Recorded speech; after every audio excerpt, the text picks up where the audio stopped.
Pascal. You are now rocking with that dude Pascal. We be going wild, Haitian in the building, so original. Got the haters catching feelings. Get your hands up to the ceiling and keep them held high, cause St. Louis is ready. Forget about it, goodbye. Hold on, we just saying hi. Five somebody, rise up weekdays. Catch us live, somebody, let's go. Good evening.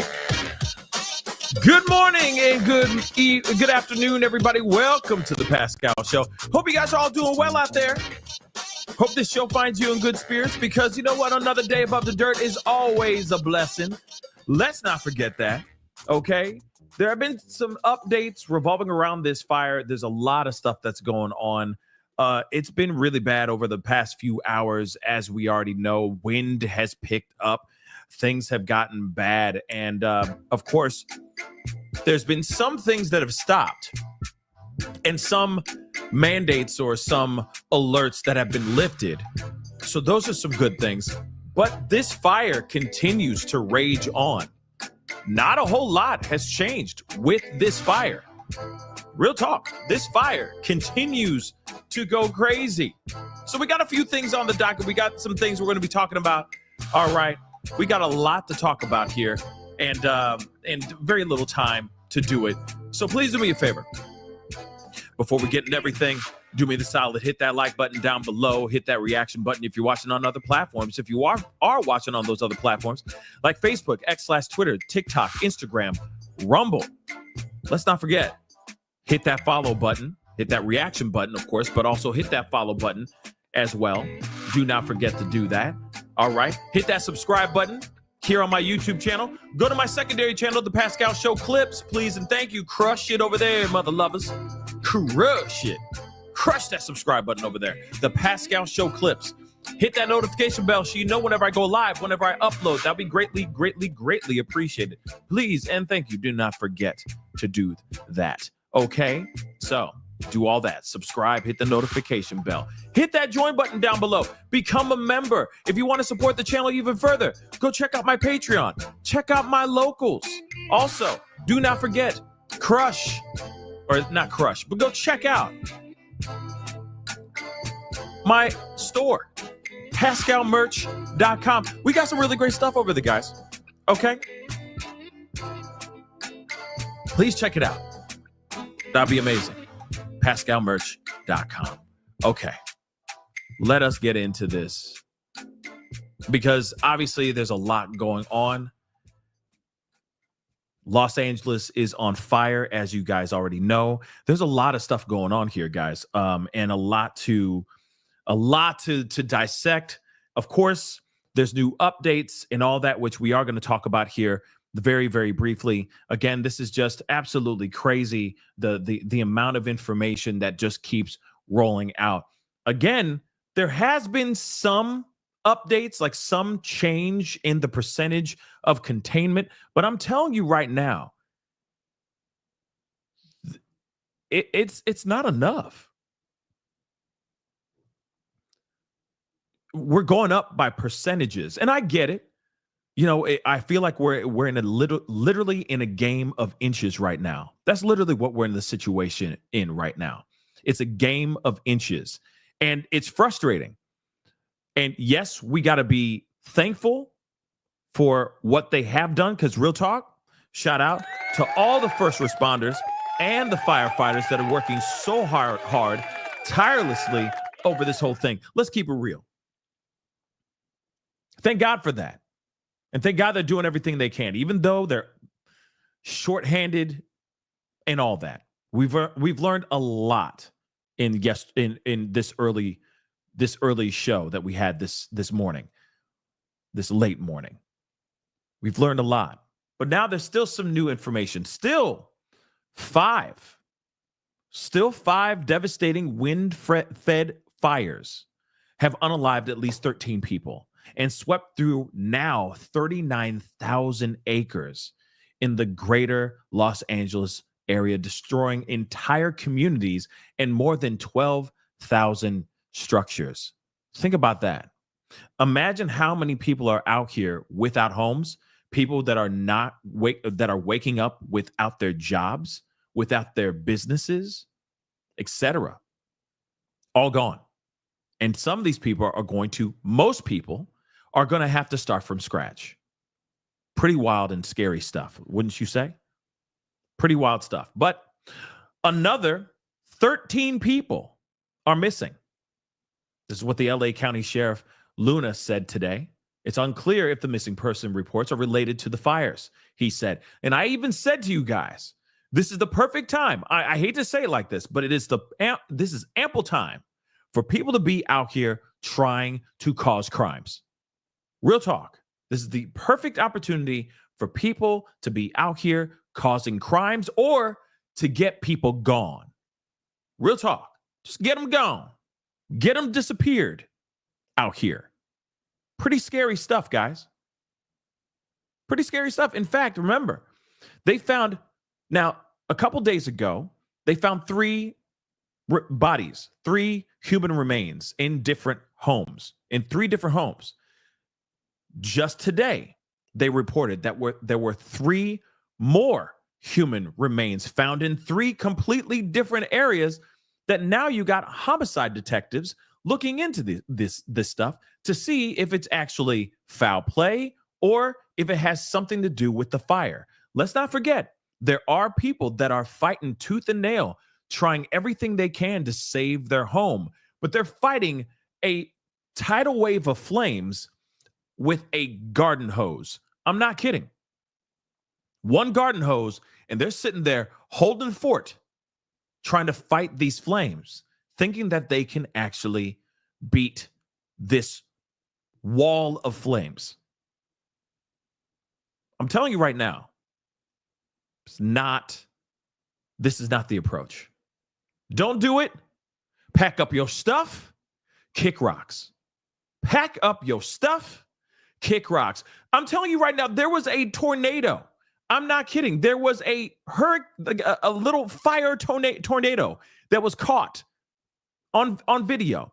A fire tornado. No, not a sharknado, but a fire tornado spinning on the side of the hill, of one of the hills that's on fire right now as we speak.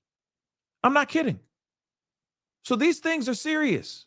This is not the time. This is not the time to be trying to fight a wall of flames with a doggone garden hose.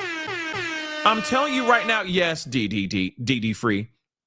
Yes, DD free. Yes. You know what I'm saying? That at that point, you got run. You just got to run. There's no point in trying to fight that stuff. Pick up your stuff, get all your essentials, get your loved ones, call on your loved ones that may not live with you, that may be in the wake of this fire. Grab your stuff and skedaddle. Real talk. All right. Bumbleclot, yes. There's also looters that have been arrested. Okay. Looters also have been arrested. I mean, it's been pretty insane out here. Okay. So evacuation orders for the largest blaze, which of course is the main character, Tom Cruise. Sorry, not Tom Cruise. The Palisades Fire. I mean, we all know about the Palisades Fire. It's larger than Manhattan right now. It's grown exponentially and is continuing to grow. Okay. It has expanded as it sweeps east and threatens Brentwood and Encino. It is 11% contained. Now, first off, if it continues growing, you realize that the percentage of the space that they're containing is smaller than you actually think. Think about that for a second, because if it continues getting bigger and they say, oh, we got 8% contained, but this is an ever-growing flame. This is an ever-growing fire, right? If you really think about it, 11%, yeah, I mean, yeah, that's cool. Still, no matter what, good on you. Do whatever you can. You better stop these flames. But at the same time, 11% ain't nothing, especially if it continues growing. Like I said, last we heard, which was last night, it was the size bigger than the size of Manhattan. That was last night, y'all. Now we just saw homes going up in flames in Brentwood. We're already seeing footage of flames in the background of Encino, and that was this morning. So where is it at now? Now, again, like I said, 11% is still something. It ain't 0%, but it ain't 50%. And it definitely ain't 100%. So all we could do is pray and hope that they get their ish together and they lock this mother lover down. Real talk, because this is getting scary. We saw it with our own two eyes, by the way. We saw one of those buildings go up in flames. And by the time I got done with our show, when we got done talking, that whole house was gone. It was ashes by the time we got done talking on the show. And that was only a matter of minutes. And they tried to help. You saw planes flying over and dumping water and anything that they could to extinguish the actual flames, but it didn't stop it. It just kept on burning. That house is now just rubble. It's just burnt ash right now. Again, thank God, hopefully nobody was in that house, but from my understanding, everybody left because they listened to the evacuation mandates, to the evacuation warnings and the evacuation orders, right? So speaking of that, okay, so they're still at 11%. It's at 11%, which is better than 8, all right, which was this morning. It was literally 8% this morning. But moving on. At least 153,000 LA residents are under evacuation orders overnight. A map of the evacuation zone is here. We might take a look at that in a second. And of course, we already know about this, and nothing's changed about this, but Governor Newsom called for an independent investigation into the loss of water pressure to local fire hydrants and the reported unavailability of water supplies from the Santa Ynez Reservoir, which we just found out, which we learned, on this morning's show, that it was empty. 117 million gallons of water gone. 117 million gallons of water gone, guys. I'm not kidding. Gone. And now our elected official, or California's elected official, is sitting here going, hey, now I really want to know what the hell's going on. Somebody needs to be held accountable for this. And I agree. Somebody does. Who could that be? I leave that question up to you guys. But that is insane. They run over there thinking that they're going to find some sort of agua, right? And they run over there. I don't know how they do it, but they open up the doors or something, or they hit a button, or they just run over to the fence and they look over to the reservoir and there ain't nothing in there. What kind of experience is that? That's some crazy stuff. Where did 117 million gallons of water go to? Where did it go?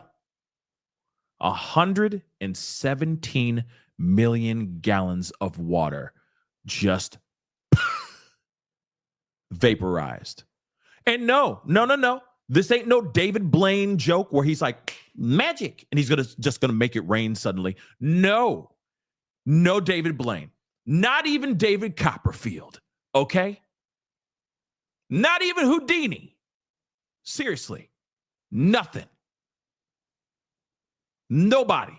Just they walked over there and that mother-loving thing was empty. How does that happen? Real talk.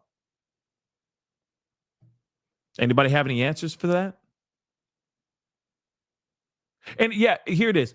And if it was used, why wouldn't they report that or keep note of it or replenish the water with more water?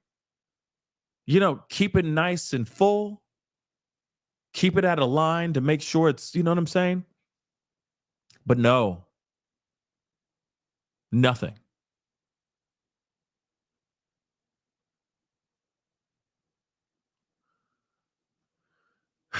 very confusing and strange times right now, guys. Okay. Los Angeles declared a public health emergency, warning that smoke and particulate matter could pose immediate and long-term threats. This is not a good time to be in LA right now. Long story short, not the best time to be here in LA or to be there in LA. Okay? Because there are people out here that are having a hard time breathing because of all the soot. Real talk. It's just burnt ash of all types of different things, plastic, wood, fiberglass, etc. All these things just floating around in the air right now. Watch everybody running around wearing their N95 masks here in no time, because who would want to breathe in this type of dirty air? And yes, I know some of y'all like smelt fish, okay? But at the same time, smell like nothing but burnt rubber and smelt fish. Well, I don't know about all that. All I do know is that whatever's floating around in that air is toxic and can hurt a lot of people, your youngins and your elders. Let's keep it real.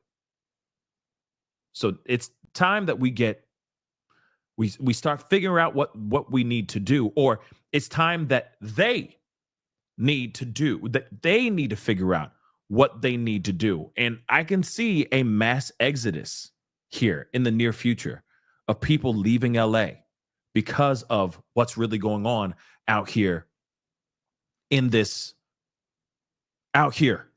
LA, okay?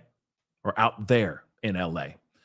But let's take a look at this. You know, there's a few things still things going on right now as we speak. So we should take a look at some of this. All right. We're looking for it.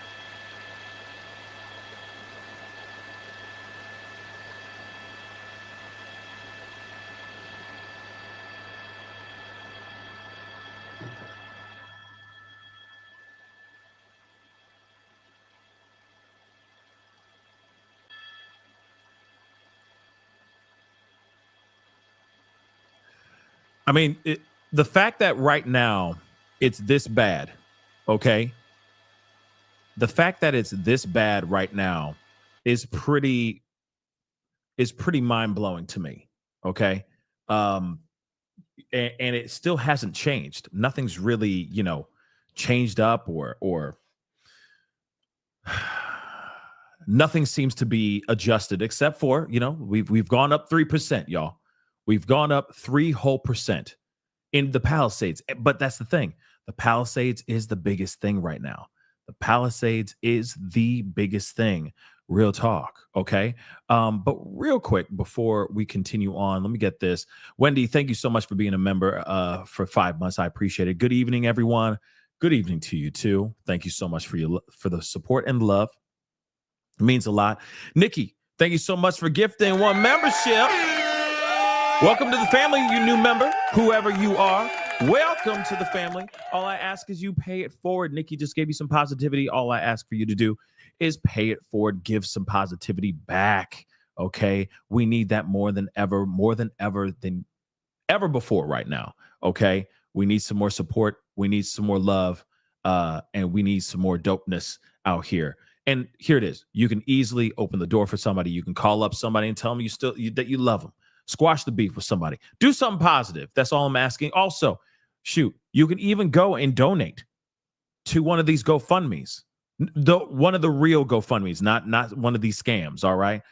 Donate, because there's going to be a lot of people out there in LA that are going to need some help tremendously, okay? But speaking of LA, I'm very excited to bring on a new friend, okay? He and I have been chopping it up for a little while. I've been wanting to get him on the show for a while. It just sucks that we're bringing him on about this, but we will be seeing him again very, very soon. You may know him from his work as Derwin from the hit sitcom show on BET called The Game. If you guys don't know about The Game, y'all need to go check out that show. That show was fire, okay? The reboot was fire too. And then, of course, let's not forget, he also played in this another amazing show, Okay, he played the character of Daryl Black Irish from the Showtime series Ray Donovan, one of my favorite shows. All right, please welcome my brother Pooch Hall to the show. What's up, man? Pascal, what's going on, big dog? Oh, man, it's good, man. It's great to see you in the flesh, you know what I mean, on this show. It means a lot, man. Damn, you look good, man. I'm trying to catch up to you big time. Congratulations on all your success. I listened to your podcast. It's really, really great, man. And yes, like you mentioned, we've been talking for a minute. We met way back when in New York. Yes, sir. Circuit. And, we never got to work together, but, our paths are crossing now. And I'm happy to be on your show, brother. Thank you. Of course, man. Of course. I appreciate you just spending some time with us and everything.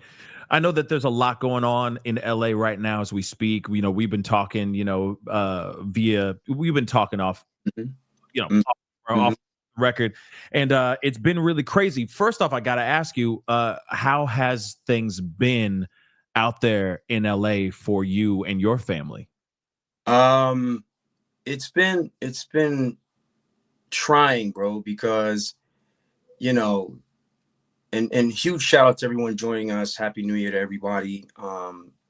Unfortunately, we've had, a situation in Los Angeles starting the new year off not on the good foot, but it's almost bringing us back to that energy of depressing, like pandemic, type of vibe where there's a lull.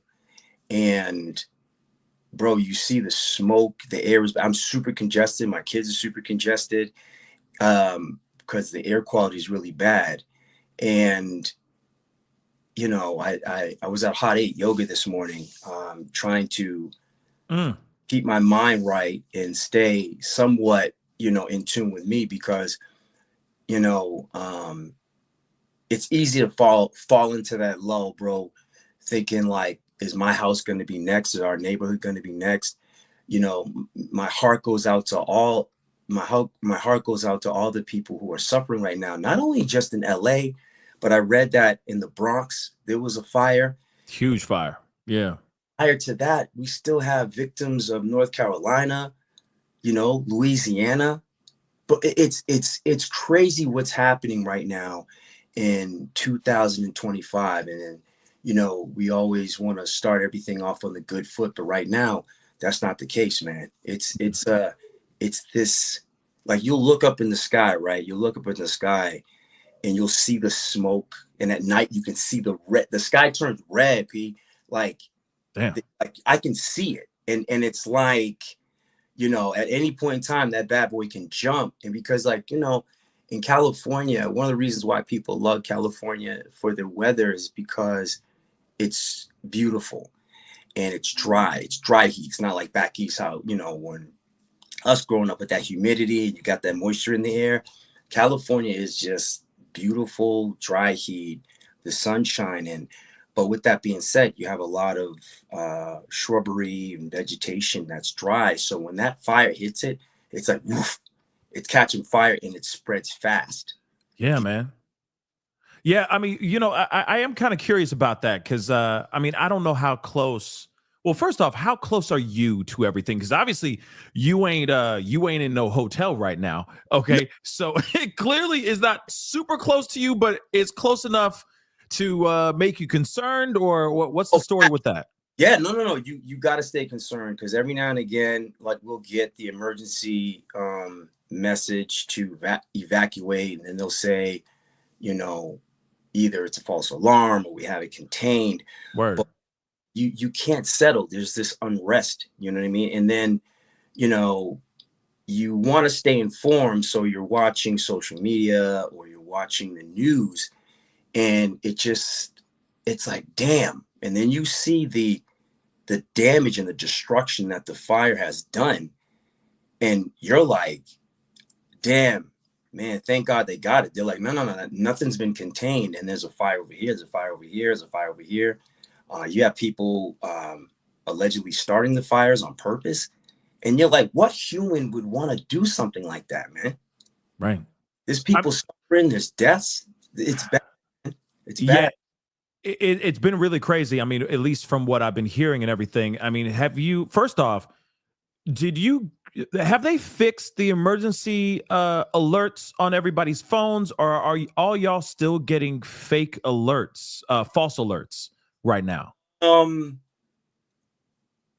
I here's the thing. I can't say what's fake and what's false because there's a tracker of the fire that you can see where it's at. Now, I'm in Sherman Oaks. So I'm on Sherman Oaks, and you can see the smoke clear because you feel it. It's the ash is always the ash is all over the cars. The air is bad. Like my nose is burning. It's been burning since yesterday. Oh, and streets are blocked off. Now you can drive up, and you may not get up there because they have it barricaded.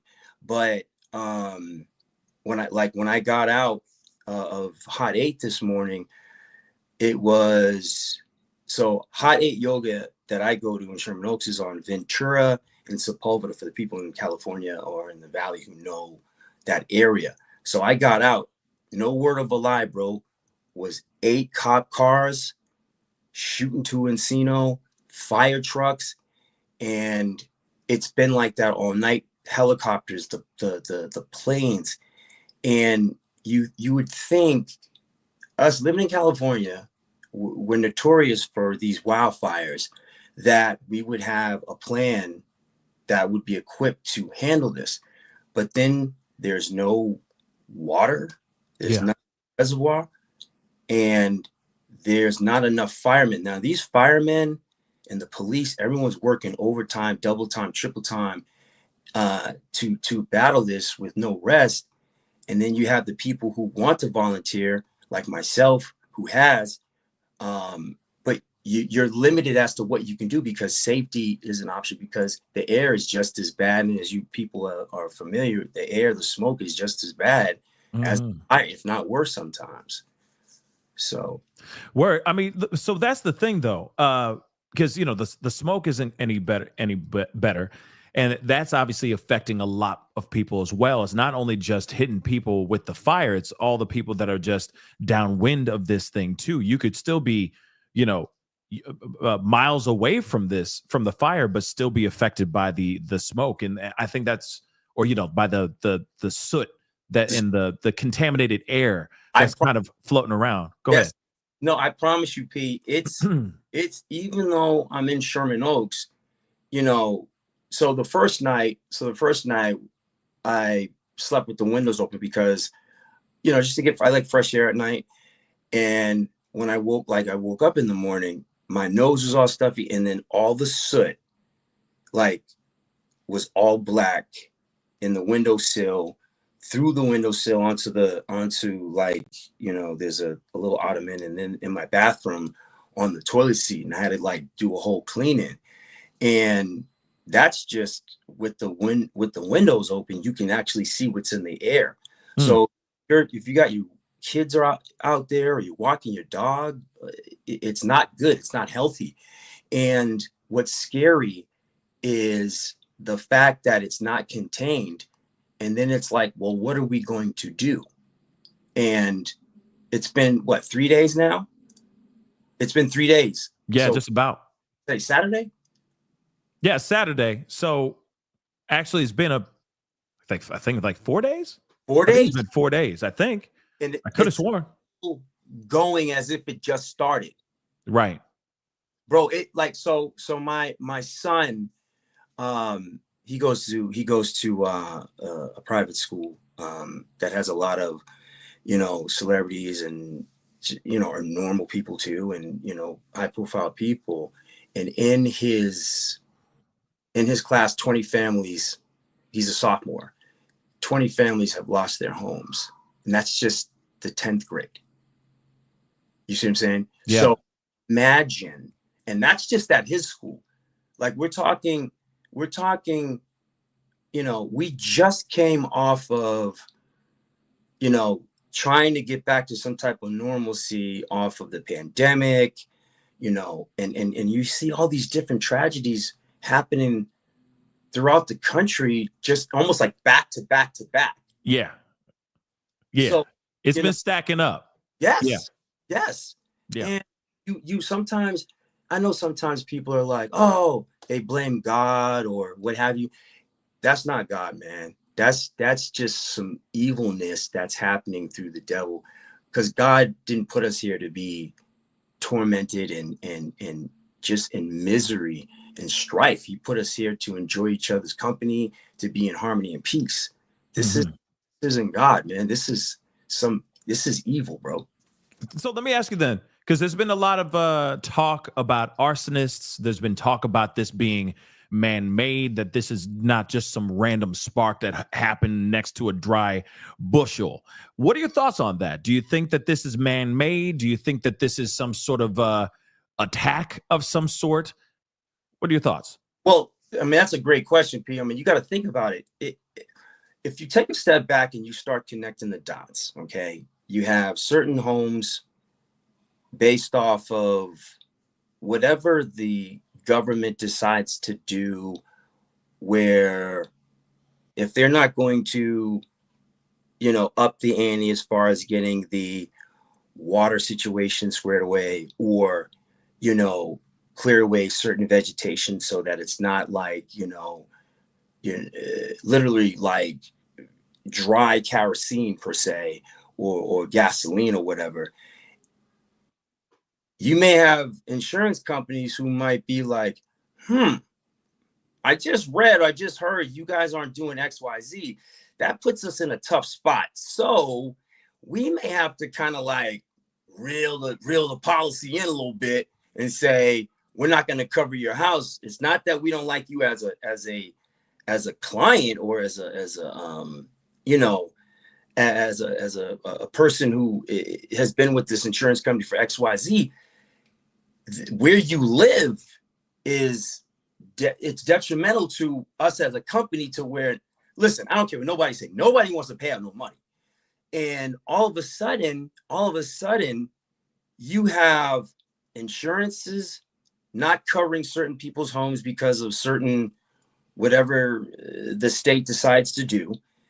Then you have the Santa Ana winds, okay? And then you hear that they decide to cut $17 million from the fire department's budget. There's no water in the reservoirs, and the winds were crazy. Like my car got dented because there's palm trees and stuff's always getting blown all over the streets. The winds are so strong, bro.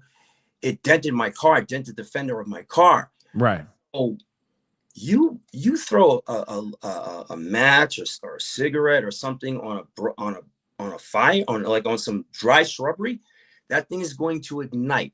And with the winds blowing so hard, I'm talking like you had to like cover your eyes from all the stuff blowing in your eyes, to where it just ignited. So if all of those things are a factor as to, I mean, if somebody's crazy enough or psycho enough, from what I understand, there's been some people who are arrested because of the arsons.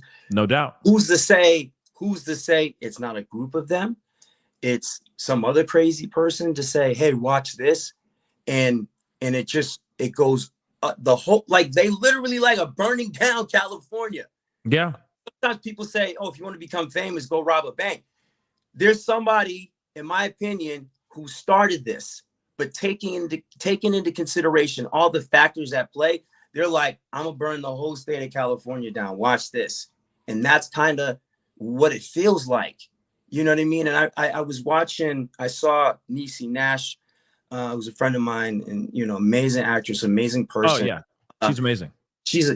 I love Niecy. And she was talking about the person they caught in her neighborhood with a blowtorch and and it's like, what?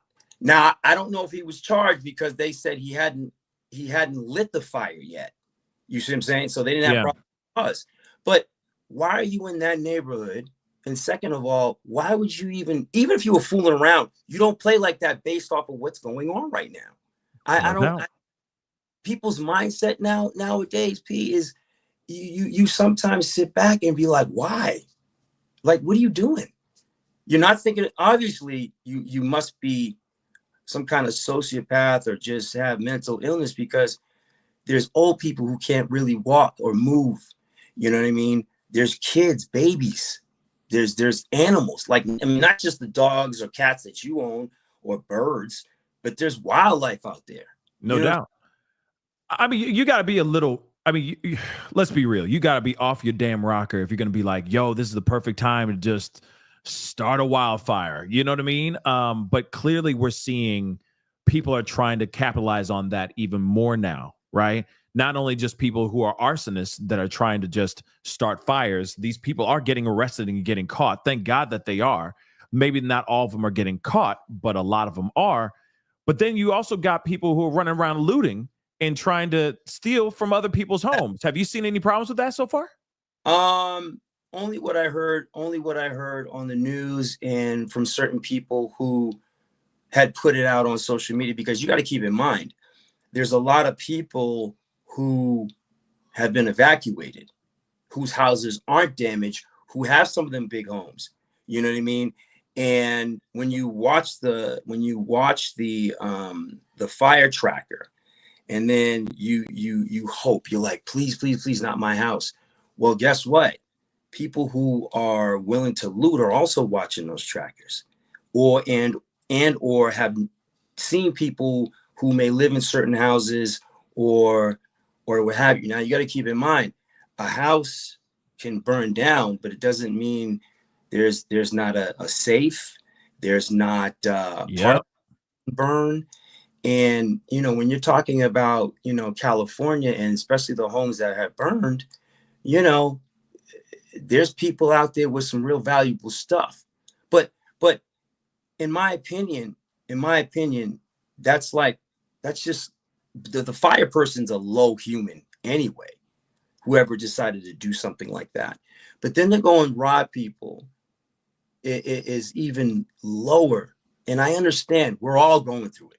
Like, everyone's going through something to where, you know, God blesses those who bless their own. You know what I'm saying? Oh, and when you have takes care of their own. But when you say, you know what, I don't care, I want what I want, I'm gonna go rob that house or what have you. And here's the thing. Well, they got it, they can get it again. I don't have it. And the thing about it is, a lot of people, whether they know it or not, a lot of people, for the most part, work for what they have.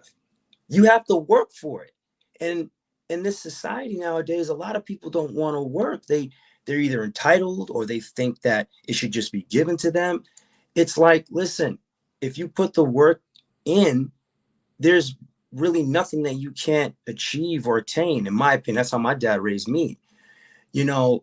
But to loot, there's so many things that come from it, P. Like, they have the National Guard out here now, you know, saying they have you know, they're posted up off of Ventura, off of Ventura, part of Palisades, Calabasas, and Encino.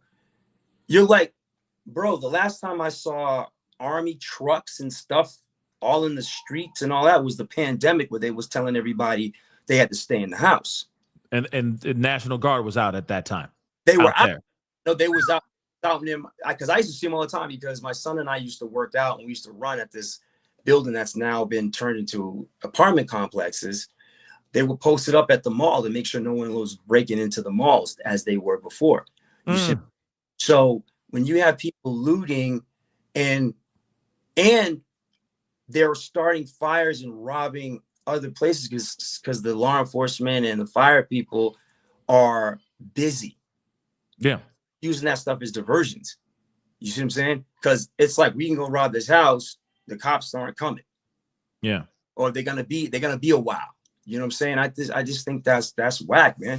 It's super whack. So, I mean, have you seen any, as far as like the National Guards and everything, has there been anything weird about this, or are or has it just been just like any other day? You know what I mean? Or have they been like pulling people over? Because I've been hearing them like, I've been hearing stories about ICE being in particular areas, trying to like check everybody's credentials and stuff. It's been wild. Go ahead. What were we gonna say?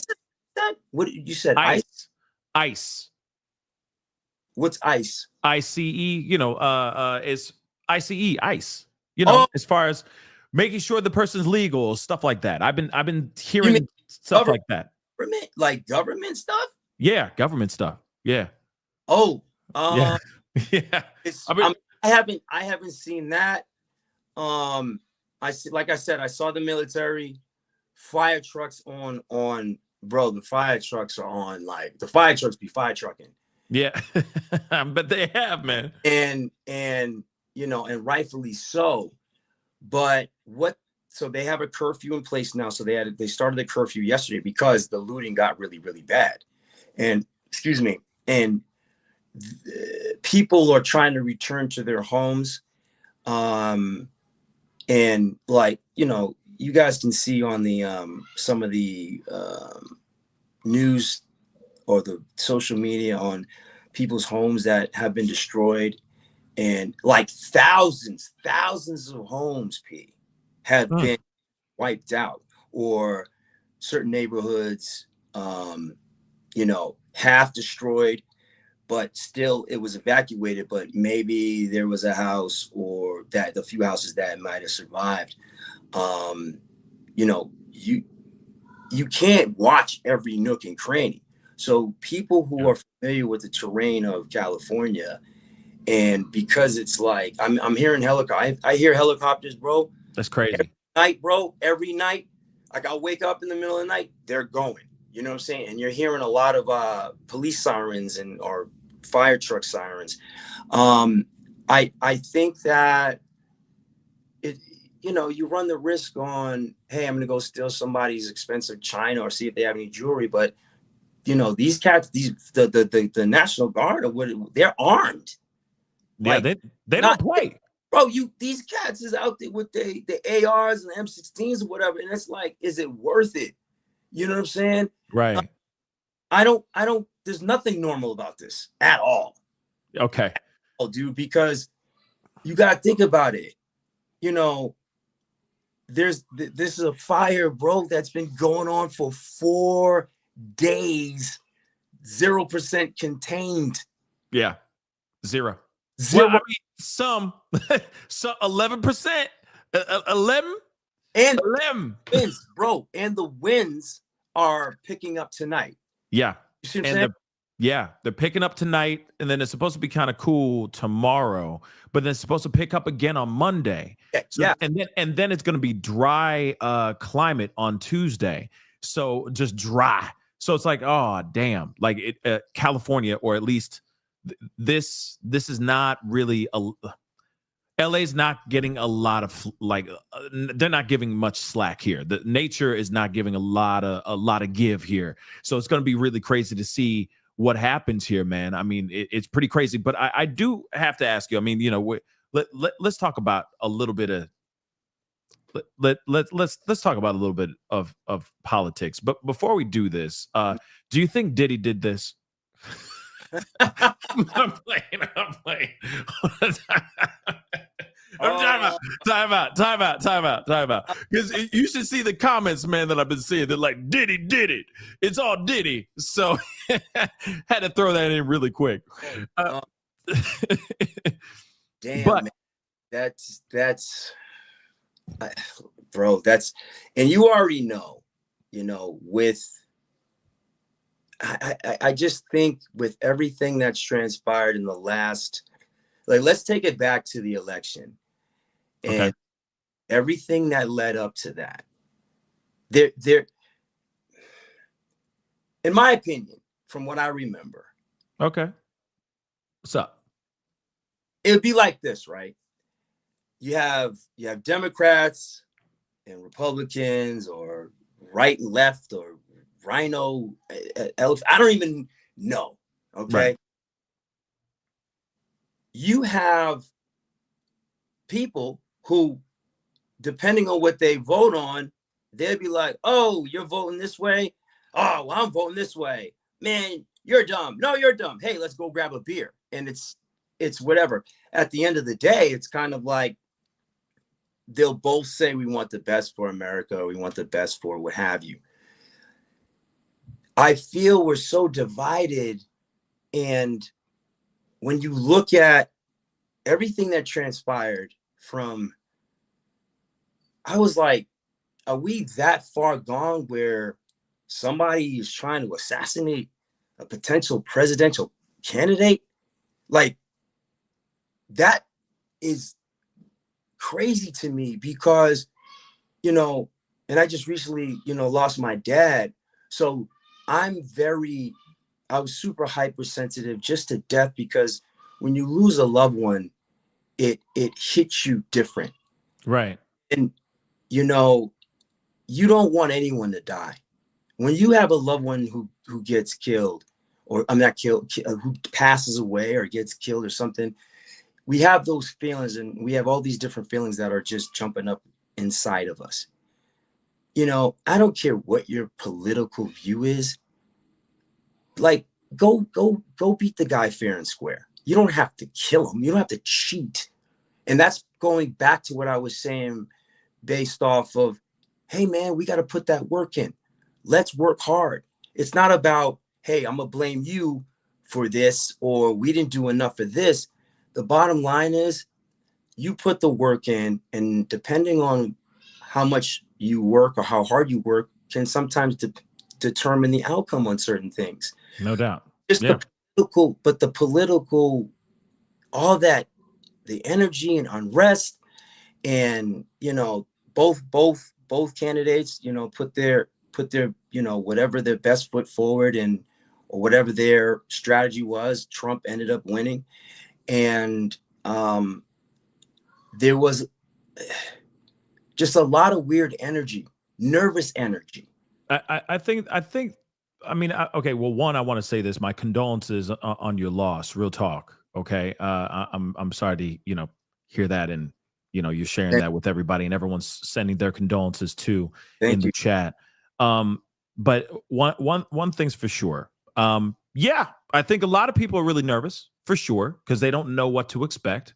People are really, dragging their feet in anticipation, some reluctant anticipation for this new, for President Trump to come back in to office. I know that there's a lot of people that are concerned about it, for sure. And I think that's understandable. The energy has been weird, but the energy's been weird for a long time, brother.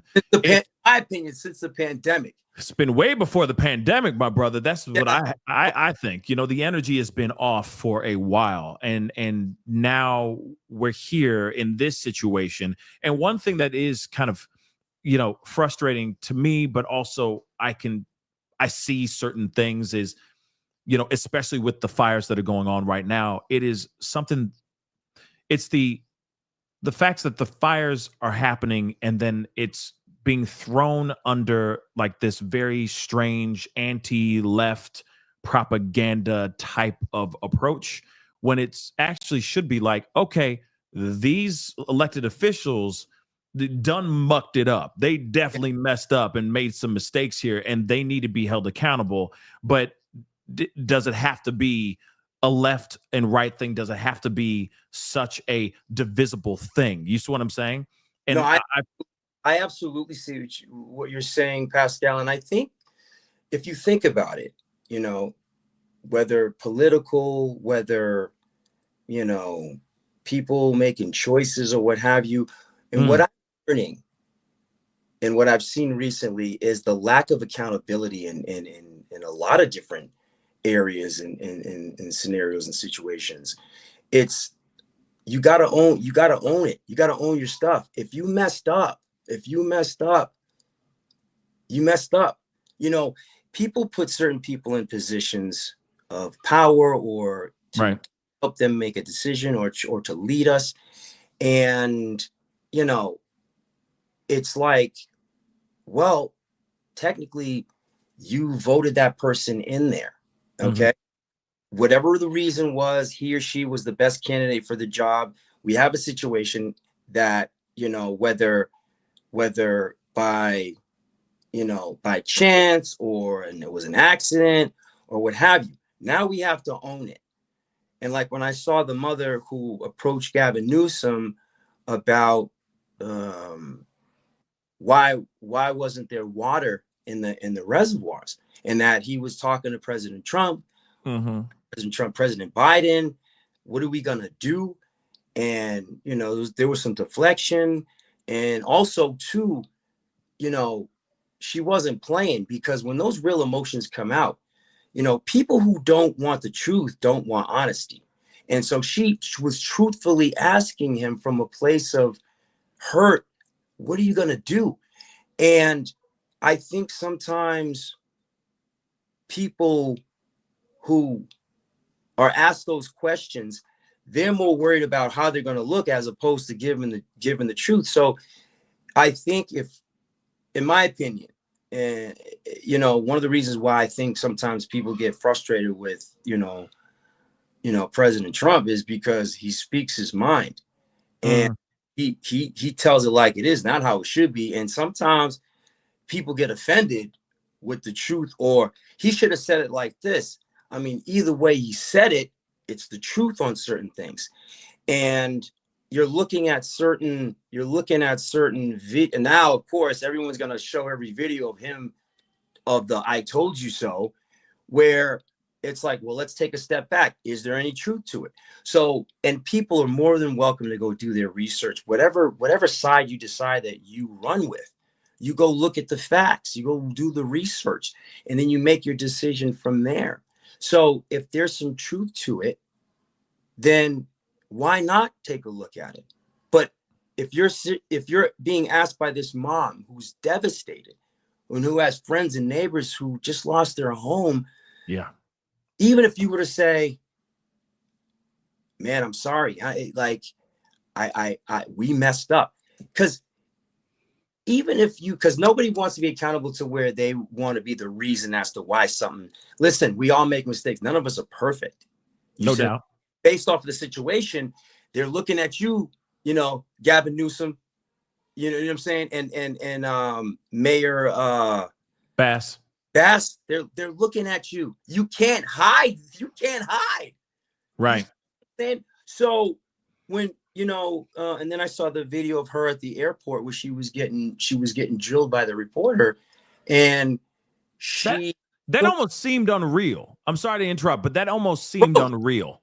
But she sat there and was just like, and in my opinion, I think she probably was devastated in a sense and felt bad for the people. But when if you put yourself in that situation, you could be left speechless into where it's like, and then maybe somebody or a handler said, hey, don't say anything.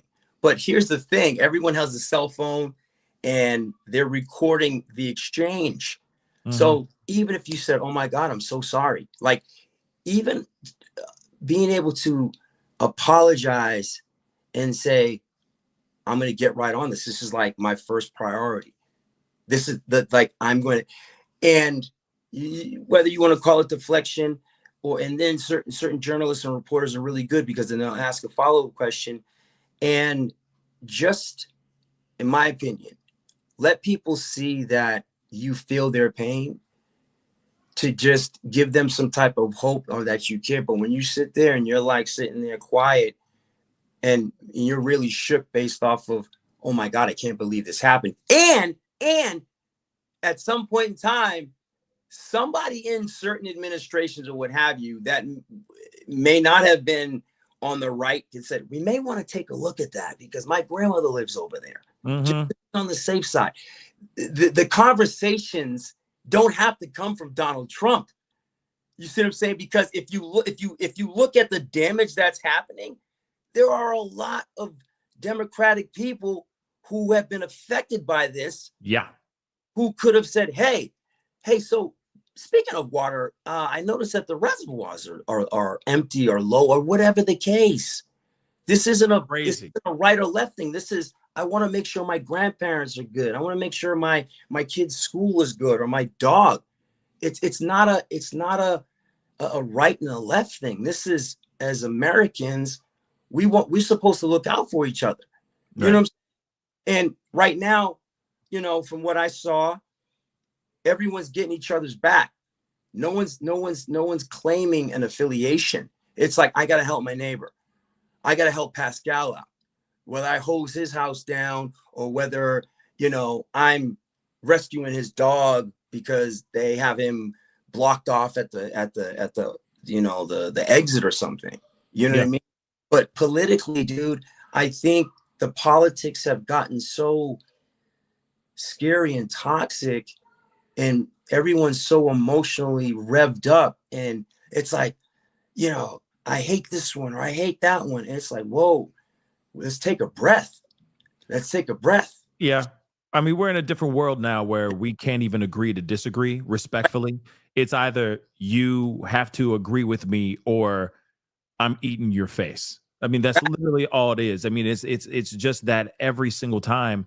Or it's if something happens, if there's a mistake, it's like, see, look at your conservative elected officials screwing up. Or it's over on the other side. See what the left is doing, a DEI hire. Oh my gosh, can't hire these women. You know what I mean? It's like, it's insane. It's insane. It's like, you know, we're not perfect. We all make mistakes. We all make mistakes. Now, we do our best to put our best foot forward. And the only way, here's my take. The only way that there isn't a situation that, you know, pops off where, hey, how come we didn't, or why isn't, if someone has an agenda, then in my opinion, if someone has an agenda, certain decisions are made in a certain way. If there's no agenda, then people are looking at, let's look at the group. What's the best for everyone? Let's make sure water's in the reservoirs. But here's the thing, though. When ish actually does hit the fan, when, for example, alerts are going haywire and they're all like fake alerts or false alerts, or you're going to the reservoir, you're opening up the gates and finding that the doggone thing is empty, 117 million gallons of water just gone instantly.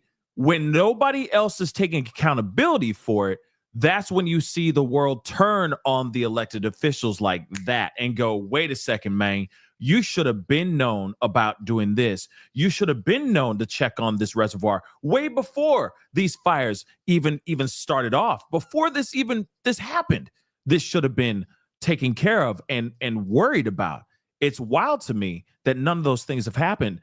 And none of those things have been held up to date and made sure that those things were there so that they can use them right now.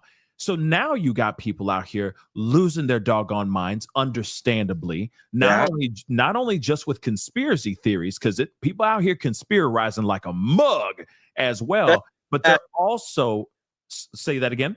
Especially in the last like year or two or so. It's been bad. But within this situation, you have now more and more people desperately trying to find someone to be the fall guy, someone to point the blame on something so massive. This is massive. This is historical and devastating. This is like 9/11 all over again, man. Bro. Yeah, bro. Well, like I said, and when we talk about conspiracies or what have you, right? So check this out. Here's just my 2 cents. Hey, Pascal, I want you to go to the store. And pick me up a gallon of milk. Okay, no problem. Let me find my keys. No. I want you to walk. Yeah, it's fresh air. It's nice out. Just, you know, it's go ahead and walk. And you're like, but hey, you talking about you want to, you know, get in shape, blah, blah, blah, blah, blah, blah. You know, just take a walk. I mean, it's beautiful outside. And you're like, you know what, he's right. Yeah, I will walk. Mm. You walk to go get me a gallon of milk. All of a sudden, something happens. Okay? Something happens. And all of a sudden, hey, you know what? they arrested Pascal for, whatever. Now, walking while black. No, okay. Whatever the case may be, right? But second, just saying, man, I was just trying to get some cheesecake from my dude here. Okay. Right. So if I'm hearing that they're looking for a random like black guy or what have you that is known for like robbing stores or something, and then I send you out there, it's like, well, I'm sending you out there because maybe if you get arrested, I'm trying to like either talk to your like girlfriend or something like that. What I mean is there's an agenda, because here's the thing. If you took your car, no one's going to see you. You go to the store, you get the milk, you're back. And not only are you back and faster than what you would have done if you walked, but you just went and got the milk and kept it moving. But if there's an agenda and it's like, well, why don't we just put the water in the whatchamacallit? And it's like, well, it doesn't quite make sense. Guys, we've had wildfires for the last X amount of years.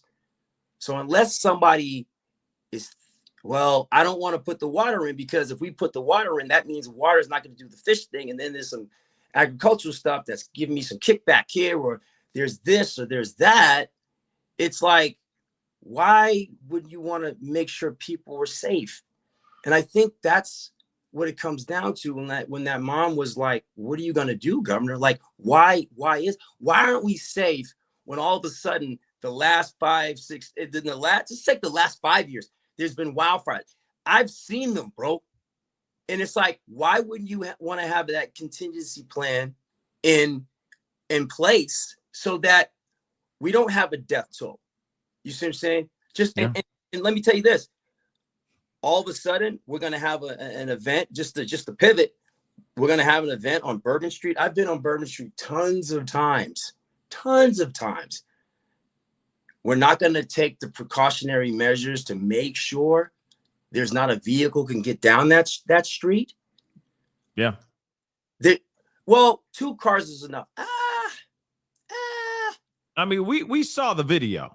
Yeah. This dude swerved. Okay. He around that mug. Okay. There was one car and that dude was in there probably scrolling through TikTok or Tinder.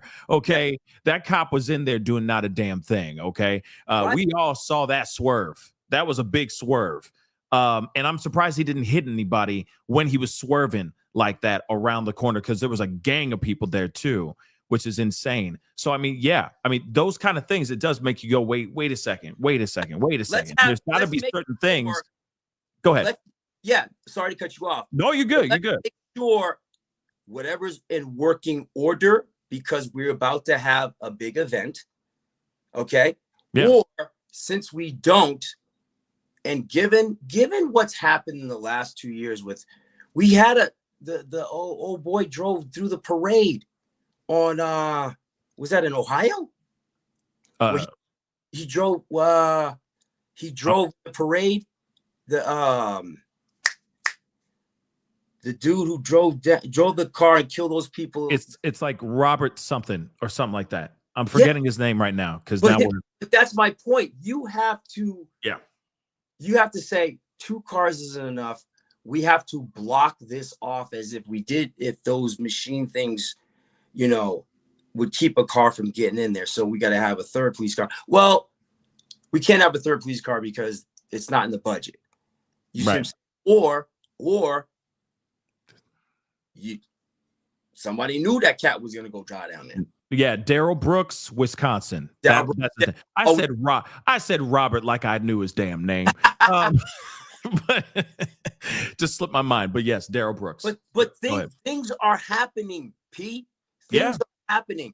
So therefore, we have to be ready.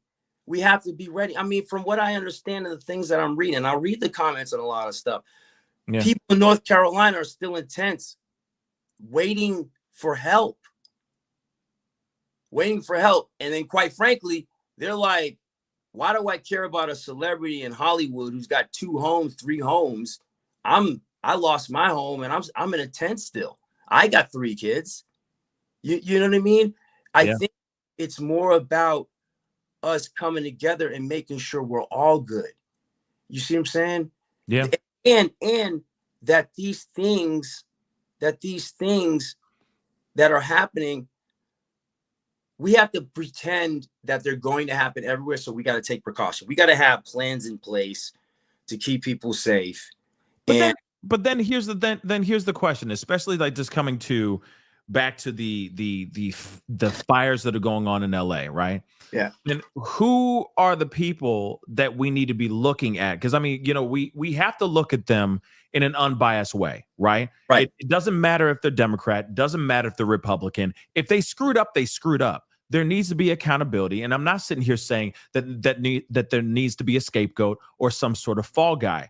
There needs to be somebody or somebodies that need to take responsibility and accountability for what has happened here, because this is a travesty. How things have been done here. So my question to you is this. I mean, first off, you've said a lot as far as like, you know, what you feel about, you know, what they have been doing, how they've been doing things. I think we can all agree. And what I've also noticed is that people on both sides of the political aisle are all basically saying in unison, like, y'all done messed this up. It doesn't matter if you're red or blue, you done mucked this whole thing up. But I'm curious as to who or what people or person should be held accountable for the lack of comeuppance for this whole situation. What are your thoughts on that? To be honest with you, you know, Gavin Newsom, you know, being a potential presidential candidate, you know, he's got the whole, you know, Playboy flash, and, you know, I mean, he literally is the poster child for, you know, what a president should look like per se. And, you know, people voted him in. They had an opportunity to vote him out, if I'm not mistaken. And he went up against my guy, Larry Elder. I think him and Larry Elder were going for governor. I think they were going at it. But, okay. You know, Gavin Newsom, you know, being close to Biden, debating Ron DeSantis, like, this falls on him. You know what I mean? This falls on him, in my opinion, because he's California as far as everyone is concerned. You know what I mean? But then governor, they look at Newsom. True. But then I hear, and we hear other things, like we just saw this video this morning, an interview with the fire chief, and she was breaking it down on Mayor Bass specifically on funding and everything. I mean, should she be held accountable for wanting to cut millions and millions of dollars, or cutting millions, tens of millions of dollars out of the fire department's budget? I mean, I have friends in the LAFPD, and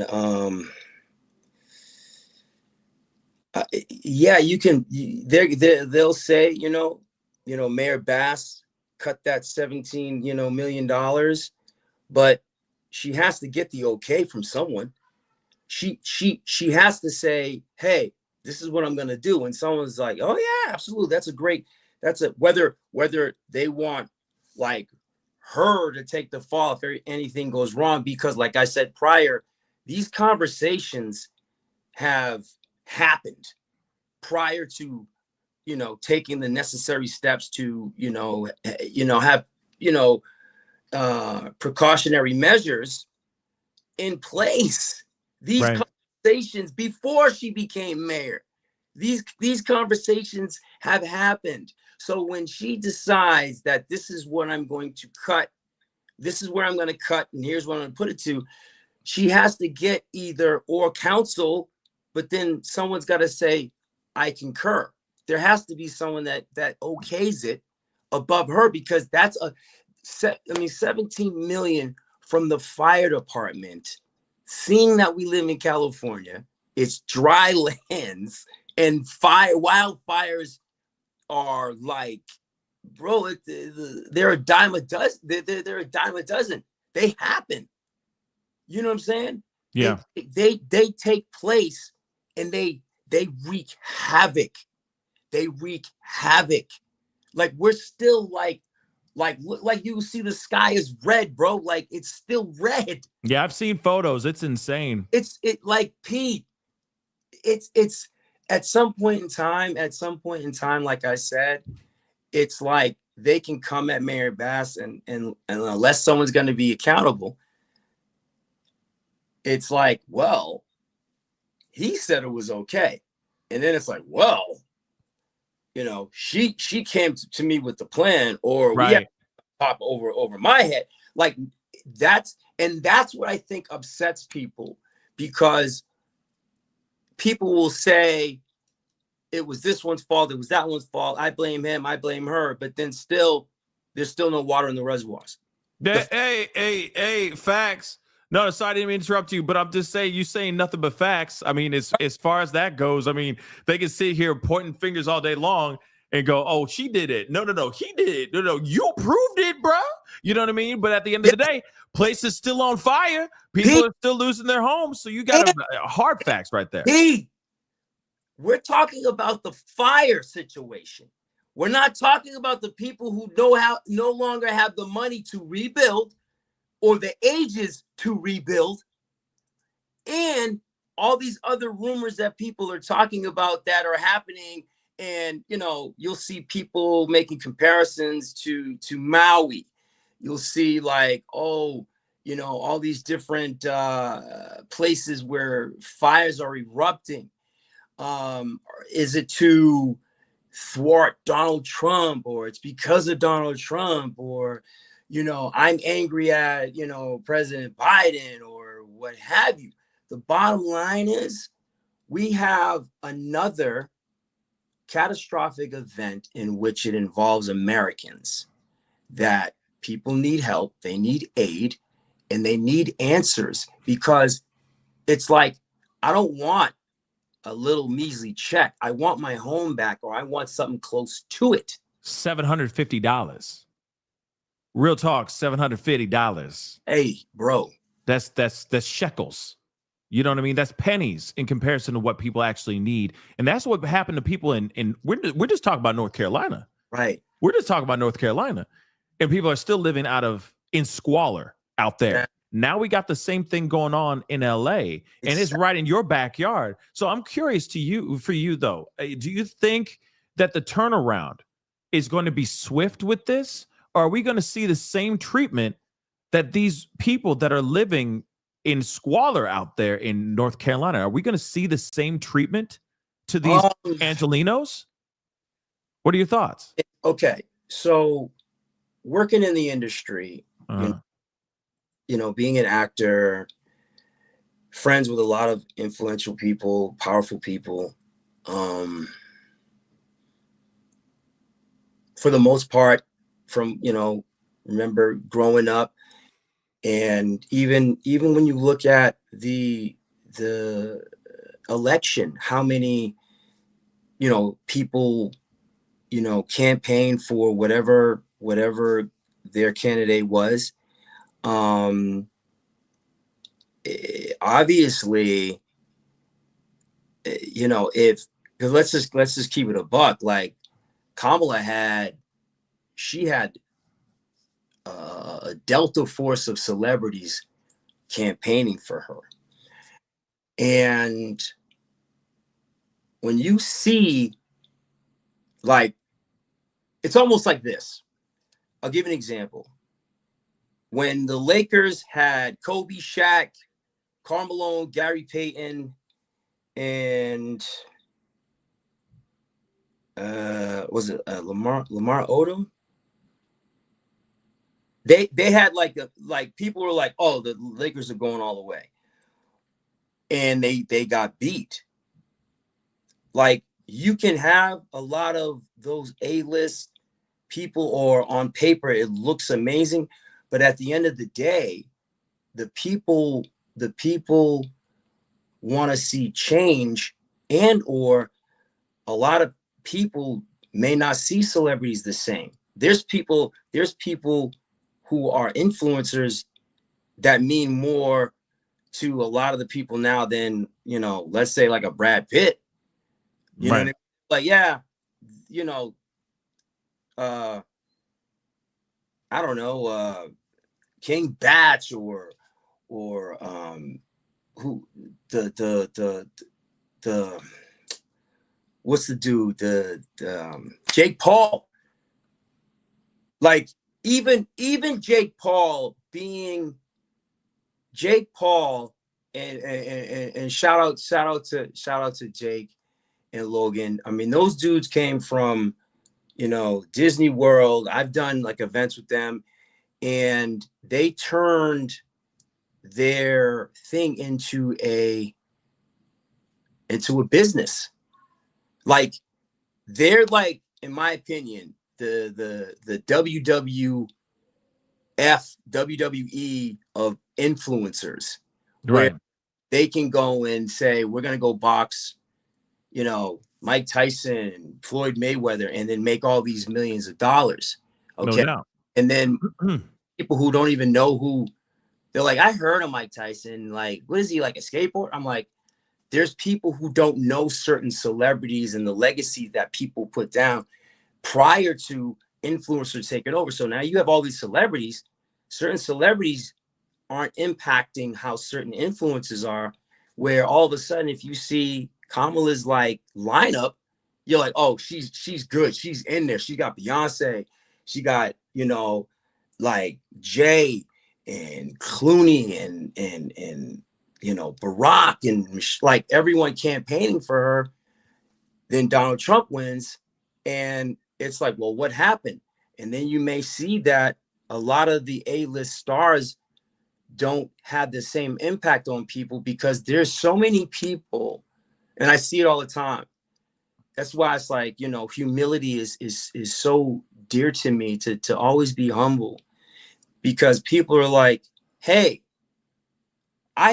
I'm in a tent and you're complaining about your suffering, and you got like a 10 room home. Like, shut the F up. Like, you know what I mean? I'm still waiting for a case of water out here in North Carolina. Yeah. And you guys didn't visit why we had a catastrophe. And then, because they make the comparison with Donald Trump and Biden, like what Trump would do as opposed to what Biden would do. Like, and you know, they both should have been like, when there's a catastrophe, and I get it, each one has their own schedule and agenda, but when you can put your differences aside and say, let's think about the people. When the people don't feel heard, that's when they want change. And then all of a sudden, me as a celebrity or as a person on TV, if I'm not talking the same game as the people who are suffering, or a person who feels, well, I'm not a celebrity, but what? So I don't matter. Right. You have to connect with those because they're the backbone and the foundation of America, man. You know what I'm saying? And here's the thing. I'm sure there's probably somebody who wants to be a celebrity. And then there's probably some people who's like, I don't care to be a celebrity. I like to work. I like to get dirty. I like to build, whatever the case may be, blue collar, you know, whatever I like to save lives. Each person has their thing. Okay. If you're able to connect with the people and you have them, then, you know, chances are you're going to walk away with the gold, because they're going to get behind you. So when you have people who are saying, hey, yeah, I'm talking to Biden on the phone right now. And then the woman's like, okay, so let's talk to him. Well, I can't get a signal. Can you imagine if she said, well, give me the number because I got a signal. I just got off the phone. Can you imagine if she did that? It would have been bad. It would have been bad. It would have been bad. She said, give me the number. I would have called, whatever the secret code is, because I just phone with so-and-so, so-and-so. You know that was embarrassing. That's all I got to say. That was absolutely embarrassing. But one thing I do want to say, though, is that just a little rebuttal on what you said about the difference with North Carolina and what's going on in LA right now. Mm-hmm. The only pushback I have is that there are actually influencers, YouTubers and all that going out to North Carolina, making videos, bringing awareness to the whole situation. But what's going on? What's going on? Zero. Nothing. Those people are still without homes. They're still living in squalor. Not a damn thing has changed. All of those people have nothing. So I keep looking at this. You know, for example, right now, some updates for you guys as well. They're saying Palisades Fire is the most destructive in LA history now, guys. Most destructive fire in LA history. Now, one thing though, okay, when we see this and we know that there's going to be aftermath, eventually these fires are going to stop. Eventually it's going to go back to some sort of normalcy, right? Whatever normalcy you can think of. It's not going to be back to LA normal, but the fires will be gone, right? So I keep wondering, are they going to get more treatment because LA is the heart of Hollywood, is the heart of all these A-list actors, not only just actors that are on the silver screen, but also on the small screens like social media and all that as well. So I keep wondering, like what you just said a second ago, Right. how it's going to be influencers that are really going to be the in the forefront of trying to get things done. But I feel that if LA gets the treatment faster than North Carolina, I think heads will roll. I think that there'll be an upheaval by the public. Oh, they're already talking about it because there's more coverage happening with these fires that, you know, you'll see in the comments and certain things. People are like, we're still waiting over here in North Carolina for XYZ and so forth and so on. You'll see. I mean, like TikTok is just blasting. They're just like, wait a second, you know, we're still here in North Carolina waiting for whatever. Yep. Now, to your point, which that's kind of where I was getting at. Yeah. Is all of a sudden, have you seen that everybody seems to be jumping on the Trump train, who might have condemned him? Yeah. Everyone's jumping on the Trump train. Yeah. So I say that to say this. You have people who before, you know, will say, you know, Trump did this, Trump did this, Trump did this. And I'll be like, oh, wow, you know, and then now those same people who you would never think, wait a minute, they're going down to Mar-a-Lago? Wait a minute, they're hanging out with him at the UFC fight? Word. Wait a minute. They're having dinner. They're having dinner together. Like, bro, did you see the thing? You would think him and Barack were besties. Yeah, I saw that. So, bro, there's people like, what the hell's going on? What is going on? So now, when you have the people and when people throw up that map and then they see a lot of that red, it speaks for itself to where the people, for whatever reason, I don't want to say for whatever reason, they want change, or they need something different. And, you know, I know had a good run. You know, one of the things that people were saying is, you know, why say what you're going to do when you're in office now? And she went on The View and they said, I think Sonny had asked her, what would she do different? And she said nothing. Or so she said something. It was like, oh man, it's like people trying to get behind you, you know, sister, but like, you got to let them know, like you're hearing them. And Trump being Trump, you know, he got the people to believe. And then all of a sudden now all these people who at first were anti-Trump are all they're hanging out with him now. So when you have certain celebrities who at first would condemn him, and then this happens, they're like, hey, Trump, what do you need? Because now, you know, this wasn't supposed to happen, but it did. And it happened on somebody's watch. Now that you're in office, what do you need to make this better? Or what are you going to do for us? Because they're going to be expecting some kind of change, a drastic change, because no one expects to lose, especially when you got a house that's like some of them houses are $4 or $5 million house, 10 bedroom, gone. Like, hey, I'm heading to the grocery store, and then you come back, that shit is gone, bro. Like, no one's expecting that. Yeah. Okay, now it's like, well, Gavin, you said, or Mayor Bass, you said, and then it's like, and then when you're like, hold on, I gotta take my guy's card, or like, or you can't speak. Eventually, that's like strike. You know, I don't want to strike 3 in a mile. I need this. I need my house back, or I need to know that I'm gonna be taken care of. And if we've been doing the same thing for the longest time, and then this hits, they're gonna want to do something differently. And Trump being in that position, and then he's got the people and all the people who voted for him, and he's like, I'm gonna do this, I'm gonna do that. And for the most part, he don't care about what a lot of people are saying about him, or how, oh, you shouldn't go. He's going to do it his way to make sure people are going to, you know, stay getting behind him. I mean, he can only run, you know, I mean, this is it for him. But I think based off of him and making America great again and all that, he's going to like, I'm going to make America great again. And if you get behind me, I'll show you. So I think, what other choice is there? He's the president. He's the, whether you want to call him president-elect, he's the man now. He's president. So he's that. What are you gonna? Why fight something that you can't fight? He's the guy. So why don't you say, hey, I can help, or where can I help, or how can I be of service, so that this doesn't ever happen again? Because this is so devastating that you don't want this for your kids. You don't want this for your grandkids. You don't want it for your neighbor. So what can I do to help?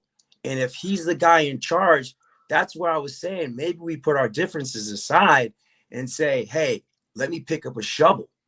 You know what I mean? As opposed to doing the finger pointing. Pick up a shovel. Because we can do this all day. Meanwhile, the dirt's still on the ground, or the water is not being spread on the fire because we're too busy doing this. Yeah. I mean, you know, you ain't wrong. I mean, here it is. I say this on my show. I've said this on my show a couple times before, which is like, hey, whether we like it or not, he's going to be our president. He's our leader, whether we like it or not. And with all due respect on both sides of the fence, it doesn't matter what side you stand on. At the end of the day, he's going to be the one leading us through whatever hell we go through, right? Whatever the next 4 years are going to be like, he is in the forefront of it all. We're going to have to sit there and take it. Either we take it and take it as,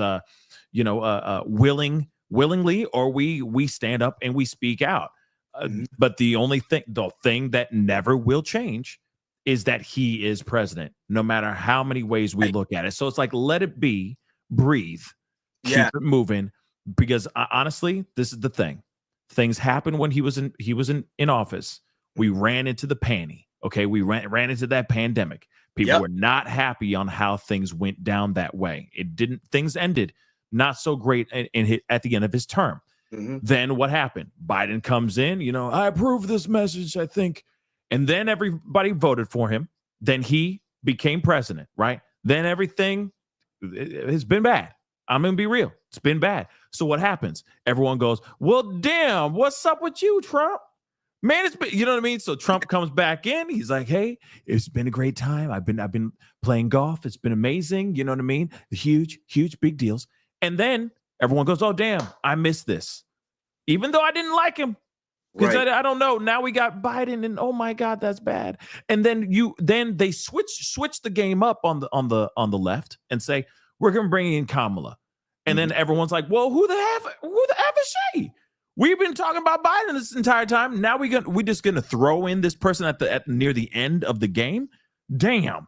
So I feel like a lot of people moved quickly over to Trump because of the switch in the game. And I think that was one of the worst things that they could have done.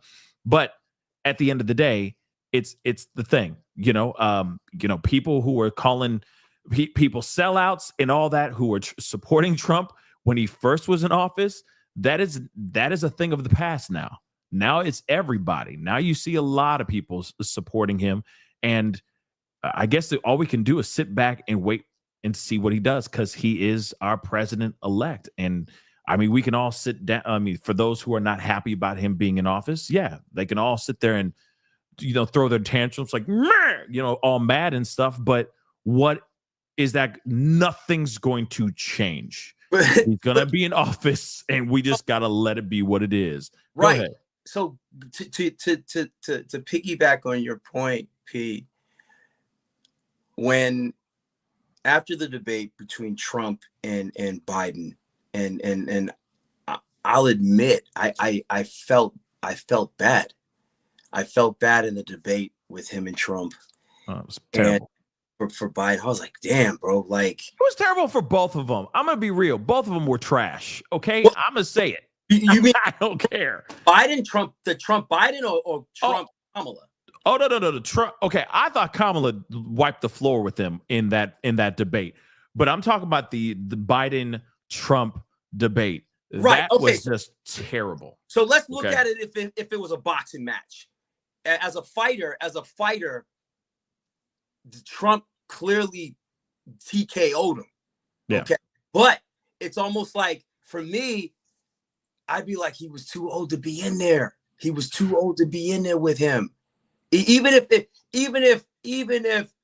they're gonna, because they're gonna show the best clips of Biden like warming up and doing his thing, like, oh man, he's ready, and da da da da, right? And when the elderly get elderly, and think about this, how many hours of sleep is he getting? And then how much information is being thrown at him to be able to function normally? Oh dear God, yeah. I mean, his mental decline is at an is rapidly diminishing every minute of every day. Absolutely. Now. So now when they had the debate and it was on the big stage, okay, leading up to it, everyone was like, "Yo, he's ready. He's ready." Like, watch when you see fights. It's part of the sell. So everybody got behind Biden and was like, "He's ready." And then it was like he got TKO'd. And then people were like, oh, damn, he shouldn't have been in there in the first place. And then it was like, well, you guys said he was ready, but it's all good. We have another contender. We actually had the person who can actually take his belt and who's going to knock him out. And then they brought in Kamala. And what I was saying, to your point, the people, whether they were looking for a savior or they wanted to be heard, Kamala was in that position to be like, I'm the saving grace. I'm gonna knock him out. And people were kind of looking for a knockout and for her to do her thing. But then they saw the same training regimen. She's training at the same gym. She's doing the same combos that Biden did when he got TKO by Trump. I got to see something. I mean, yeah, she's jumping rope faster and she's going longer miles on the road work. She's hitting the speed bag real good. She's, she's catching shots pretty good, but I'm not seeing any different. I don't see no rope or dope. I don't see any of that. And so therefore, but people are still going to campaign. I think she can get him with a lucky punch. And they put their best foot forward for her, and she lost. Whether the people didn't think they were doing anything different or they didn't really feel she had a chance, but they put their best foot forward. And for whatever reason, they voted that man in there to see some kind of change or to see something different. Because if they're not voting for her, that's because somebody wants to see something different. You see what I'm saying? And also, some people didn't feel heard based off of saying, hey, no offense to Kamala, but I wanted, Barry Sanders, or I wanted, I don't know, Nancy Pelosi, whatever the case was. People didn't get that opportunity to vote in their primary. It was like, just accept what we're giving you. That's like, wait, no, just accept what we're giving you. And then the people said, you know what? yes, we do need change. People didn't think Barack was going to become president, and he became president. So they said, well, we can have the first, black woman president. We're going to get behind Kamala. The people who kind of like, all right, I guess I will get behind her. But they're sitting there watching her. They're like, I don't see any different combos. But I guess I got to get behind her, because if I don't get behind her, then I'm going to be condemned or something. And then who's to say the people who were forced to get behind her, they didn't vote the other way. Now, I was going to say that too. I mean, there's plenty of people that were sitting there going, "Oh, I'm going to vote for her," and then when it came to going to the ballot, they're like, Trump. But you know what I mean? Yeah, and now you add all these little catastrophes that have happened and transpired. People are tired, man. Yeah, people are tired, especially when you're a father like myself, and you see the same old. I want something different for my children, and I'm gonna switch to organic food, or I'm gonna switch to gluten free. Like you gotta change up something, man, and that's what I feel the people did when they voted Trump in office, man. And now it's like they're looking. Well, now what? But here's the thing: we'll see. We'll see how everything goes, because I mean, at the end of the day, there are a lot of people that are devastated by him coming back.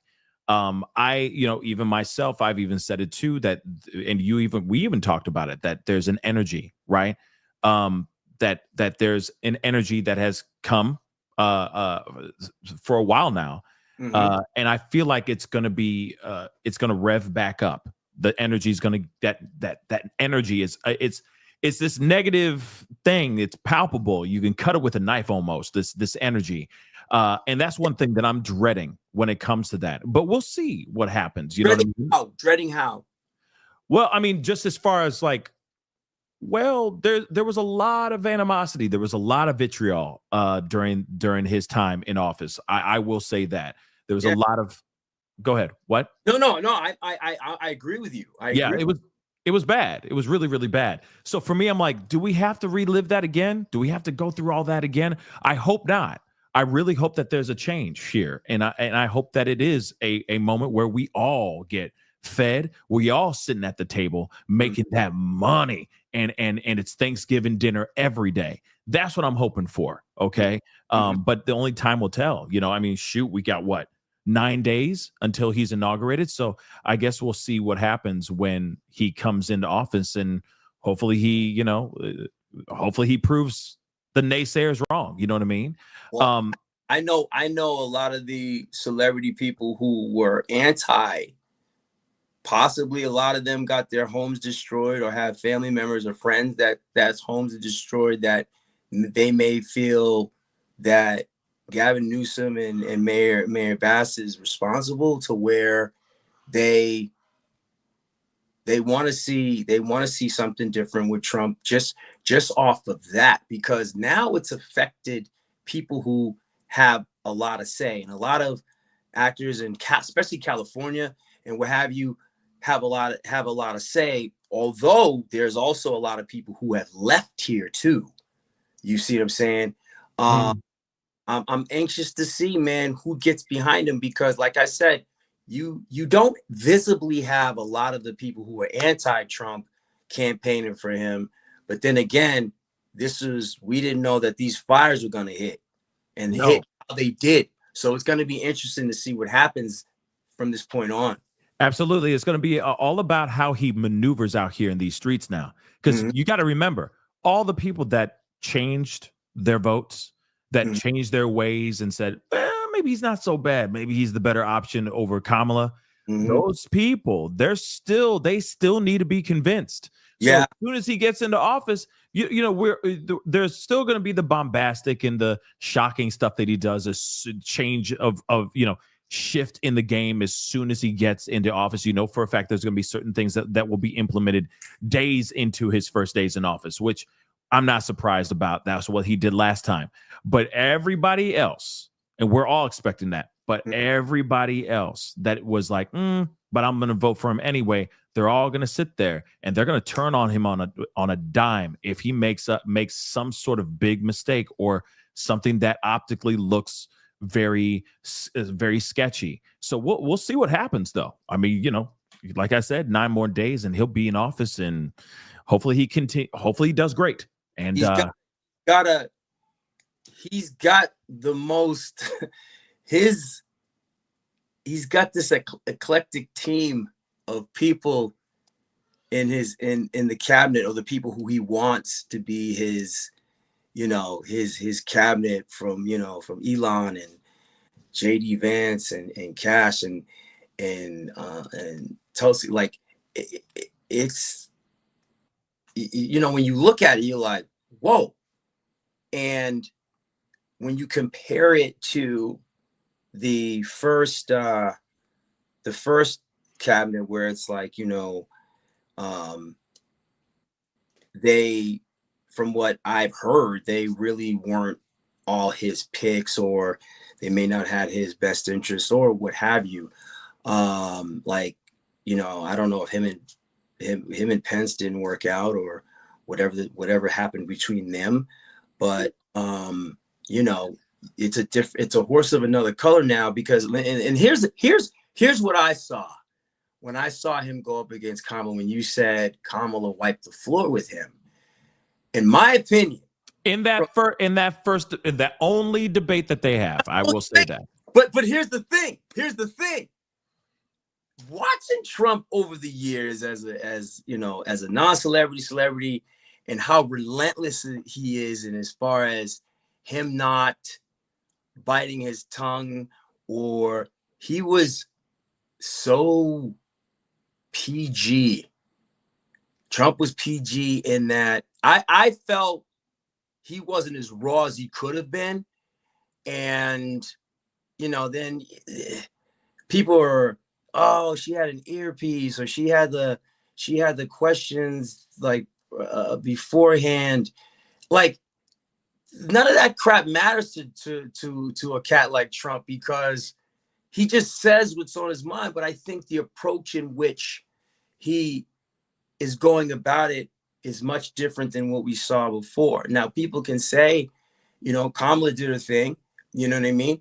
And I feel if Trump can maintain some self-control and actually listen to his advisors and to people really help him help the people, then, how do you not give the guy a shot? Because in my opinion, him not going off how he had, like, especially when he went up against Hillary and the stuff he said, like, Trump has no filter and he's not afraid. I mean, Trump's not a politician. He's a real businessman who got to a place by, you have to be a savage. So at that point in time, him debating her, and the whole time he's like, I'll debate her any day of the week, da da da da da. And as a fighter, he did exactly what a fighter's supposed to do. He's like, I won that fight. Like when he was saying he won the debate. You see what I'm saying? The bottom line is he didn't go like nuclear on her, how he could have, and got away from, hey man, we're trying to have a debate about how you're going to help the people. He didn't go away. He stayed middle of the road. You see what I'm saying? And I think, that being said, because a lot of people tend to attack his character and, say what they say about him. And he says some wild things, and he stayed middle of the road. I think where we are now, and if people do want change, and like we said, him being president, it's like we don't have any other choice but to give him a shot. That's just what it comes down to. I mean, at the end, yeah, I mean, at the end of the day, I mean, that's all we got. I mean, all we can do is sit back and just let it be what it is. You know what I mean? Whether we are looking at some gloom and doom, or if we're looking at triumph, all we can do is sit back and just let it just let it cook. But because we went way off way off the rails. No. It's all good. It's all good. I mean, we're having great conversations and all that. And of course, again, of course, I would love to have you back on the show to talk about, to sit down and talk. You know what I'm saying? For sure. Because I brought you on to talk about the fires, but of course, we're talking about we are talking about a lot of stuff, which I would love to have a sit down with you and do that in person.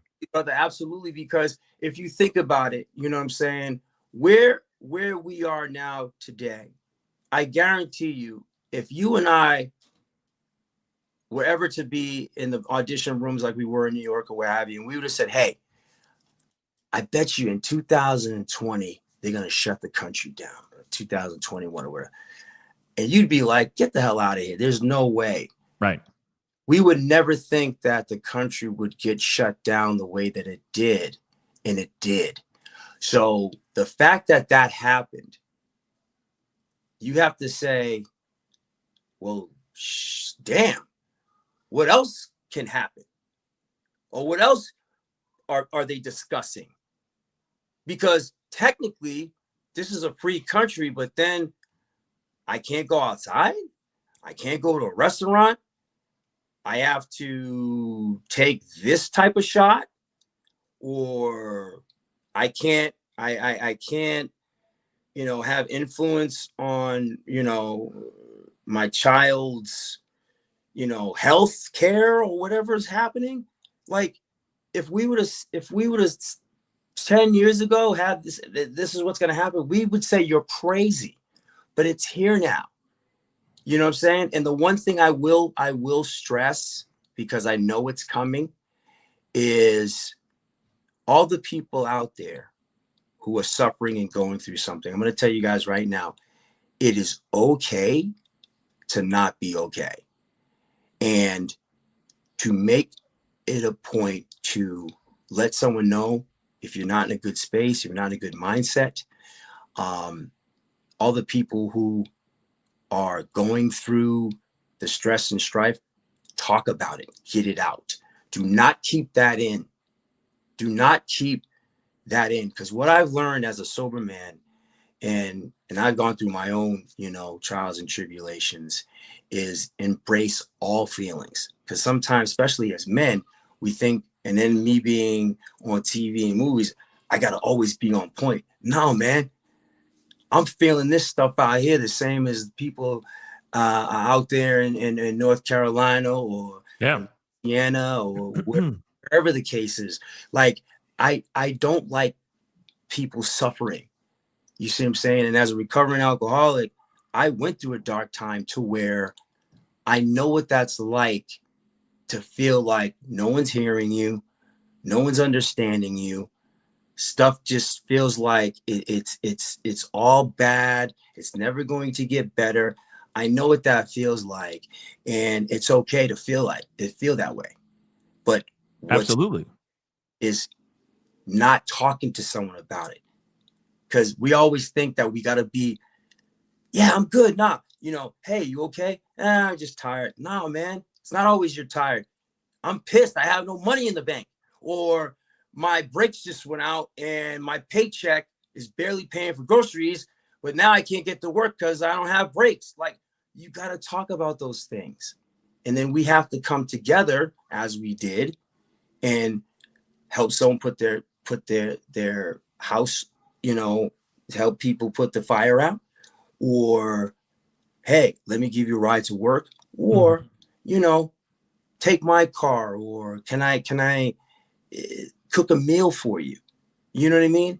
But talk about how you're feeling. And, you can change a person's day by saying, hey, man, have a good day. Oh, that's a cool shirt, man. Where'd you get that? Or, hey, keep shining. Anything positive to make someone say, wow, someone spoke to me and said, have a good day. That can change a person's day, man.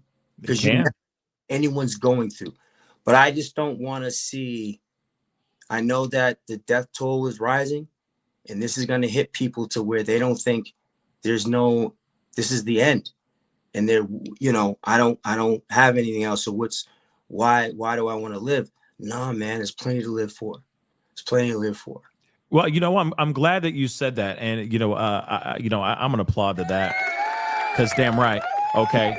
No. That was like bars after bars after bars, because we talk about positivity. We talk about mental health here a lot. We talk about just keeping people on the bright side of life and remembering that there's always something to live for. There's always something to smile about. There's always light at the end of that dark tunnel, because a lot of us sometimes are in the dark.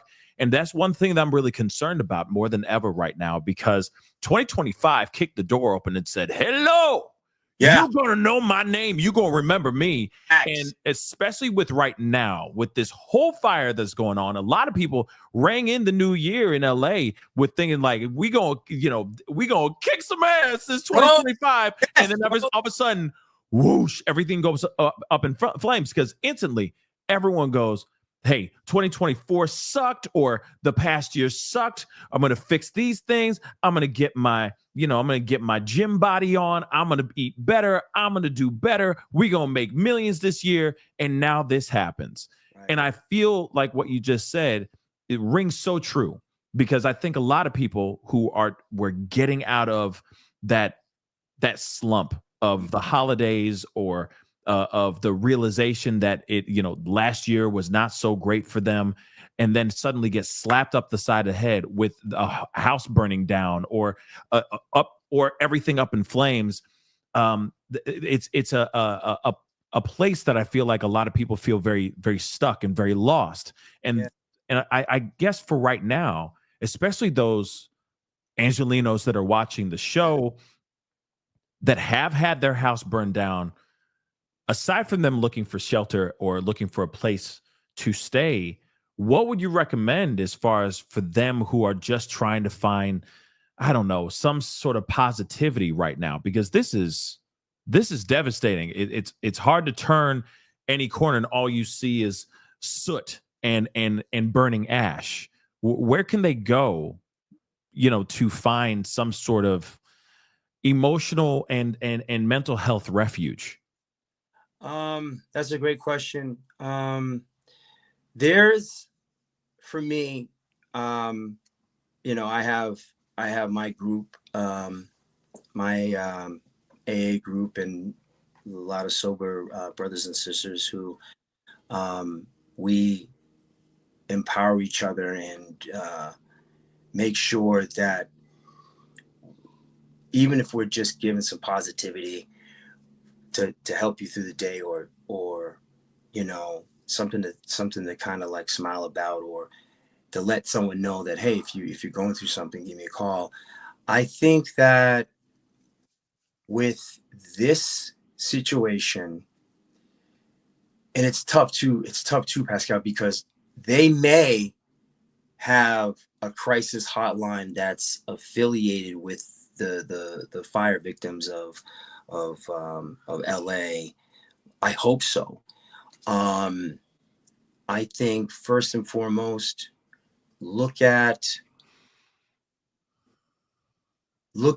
what you cherish most, whether it's your children, or your dog, or your wife or girlfriend or husband or boyfriend, or mom and dad.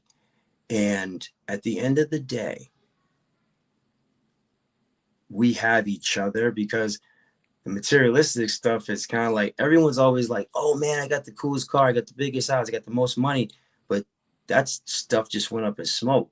But then I'm looking across and I see that I got my guy here, I got my son, my kid's healthy, my dog is, not a care in the world, he's licking people's faces and all this, that, and the third. You got to look at your blessings and recognize what's real first.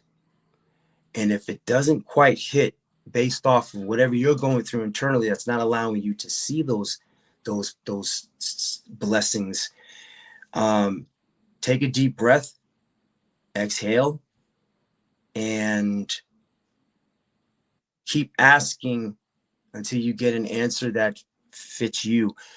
Don't keep it inside. So that's the key. So I don't know what crisis hotlines there are but there are suicide hotlines. There's, I mean, even myself, I mean, I have, you know, some friends. Huge shout out to Sober is Sexy. She lost her home, an amazing sister, and all the other brothers and sisters who, this is a triggering situation to where I don't want anybody to go out. This is an easy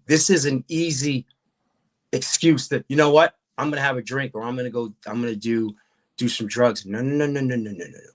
This is test, because to be able to get sobriety, first and foremost, you have to find, you come into some kind of courage and strength that you actually get sober.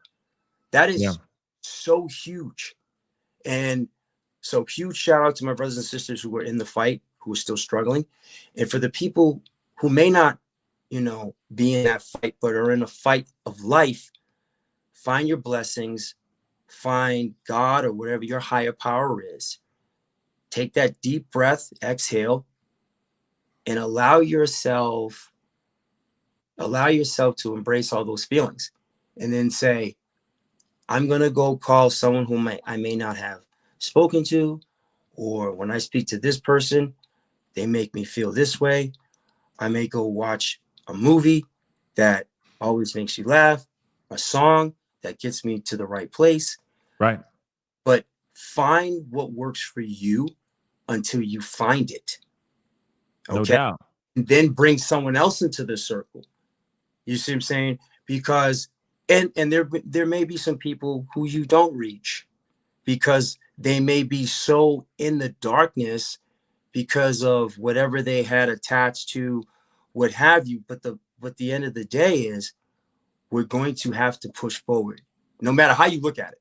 Yeah. We'll have to push forward and know that there are some obstacles that await all of us in the near future coming in. But at some point in time, we're going to have to accept what's happened consciously and say, okay, I'm going to fight. Am I going to take this lane down, or am I going to fight? Yeah. Can I ask you a question? This is going to be a tough question. Mm-hmm. But I'd like to dive in a little bit deeper in this, because I you know, you just said something about sobriety, and finding sobriety for yourself and all that, which, you know, congratulations, and Thank you. you know, proud of you. How long you been sober now? 6 years. 6 years. October 5th is my sober birthday.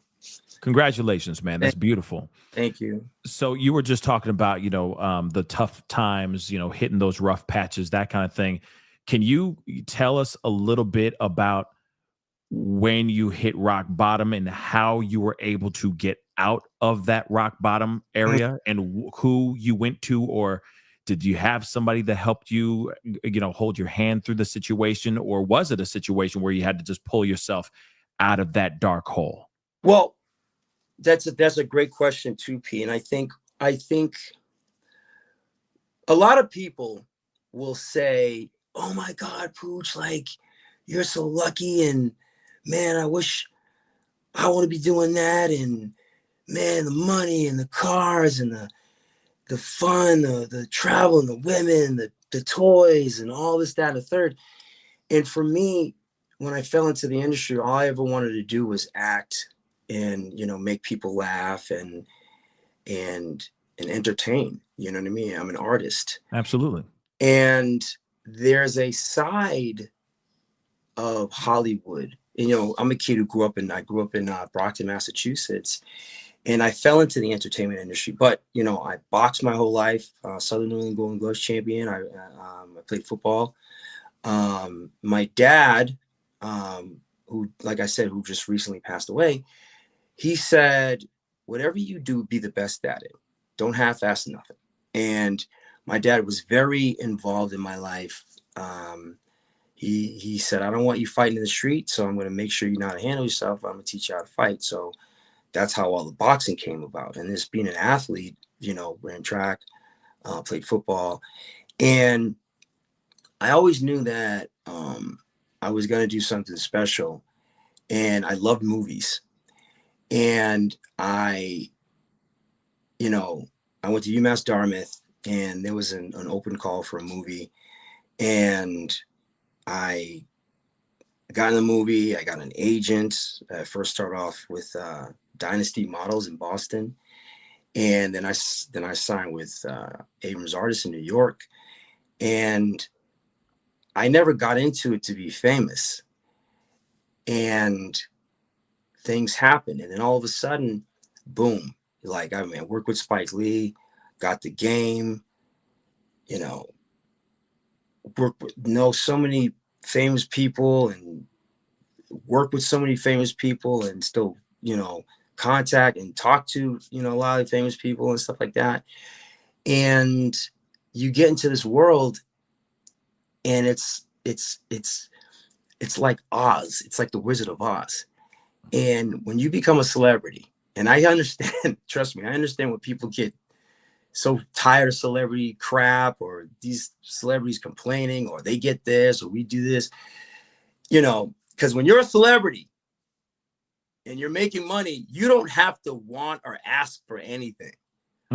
You hit a rock bottom, you can't get a bottle of water, bro. They don't return your phone calls. You know, you can be the hottest, you know, whatever, killing on some movie, and hit rock bottom, and then they forget about you. And in Hollywood, the one thing that I have a few different, you know, Poochisms that I say is you cannot forget, it's show business. No doubt. Absolutely. It is a business. It is. With that being said, you know, when you lose yourself, then there's a part of you that has lost it within the industry of what you think they want, or chasing a rabbit that doesn't exist, having a sense of entitlement, and it'll humble you real quick. And so, you know, I never drank.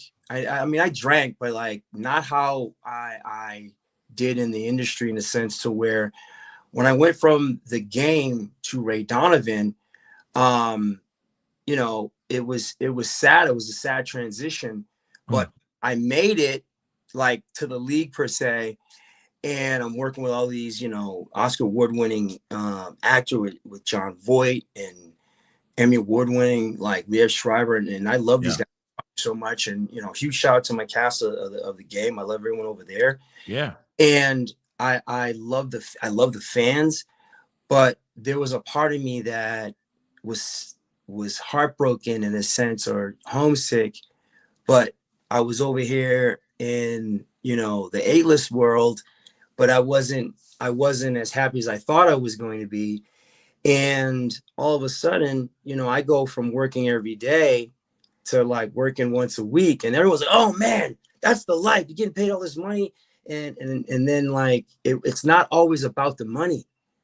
And I'm an entertainer. I love to be around people. I love to act. I like to learn about my craft. And then you're on a contract to where you're not able to do other stuff because you have a contract, and there's nothing that can hire you within, like, you know, based off of whatever the schedule on Ray Donovan was. And then all of a sudden, like, you know, just there's a lot of pressure. And then I found myself, you know, being a little depressed, and I started to drink. And my rock bottom came when I found myself, you know, just not counting my blessings of recognizing where I was at, because I know there would be a lot of people that would love to be in the position that I was in, that you have to take each step as a learning experience and not be like, well, I'm Pooch Hall and da-da-da, because I always felt that I carried myself with humility. And I think when you're told certain things, and I think a lot of people out there listening can probably identify with me, is when someone says something to you and you hold them to it.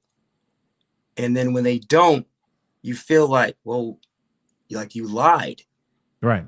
But I thought you were my friend, or you said this and then didn't hold up your end of the bargain or something. And I wasn't raised in the industry. Like everything I did was straight from the muscle. And I was very fortunate that I'm talented and had a lot of great opportunities that I seized and, you know, have a great career. But there's a time where I lost myself because I felt that when certain people say things that they're gonna stand by that, not realizing that they don't have to, they don't owe you anything. And I lost myself thinking, well, do they not like me? Or they don't think I'm a good actor? Or, you know, why would they lie to me? Did I do, you know, you start second guessing yourself.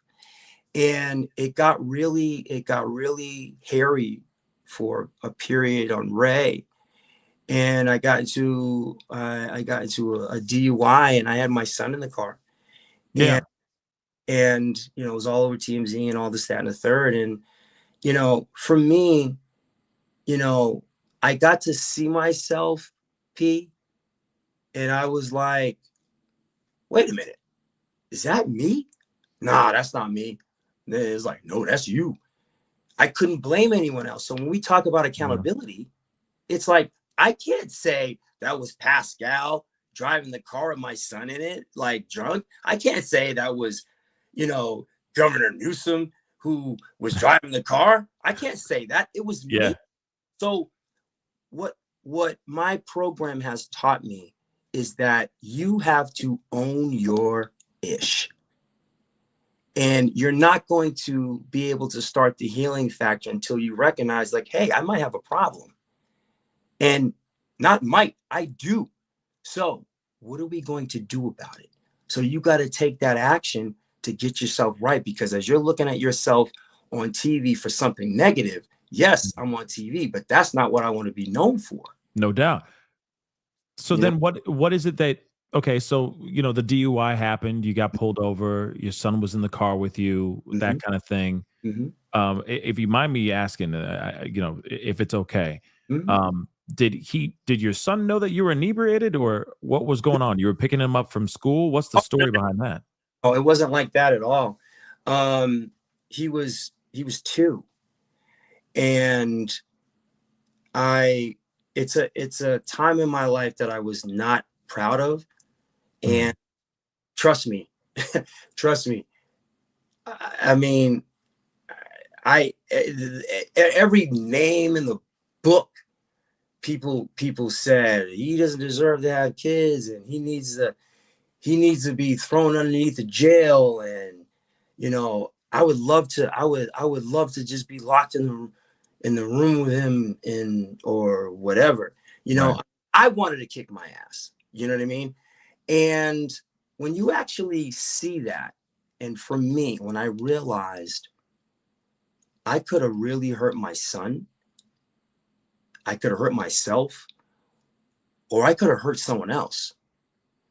And when sobriety kicks in, when you fully make that commit to say, my life's unmanageable, I got to get right, you take a step back over to the right and say, we can't do this.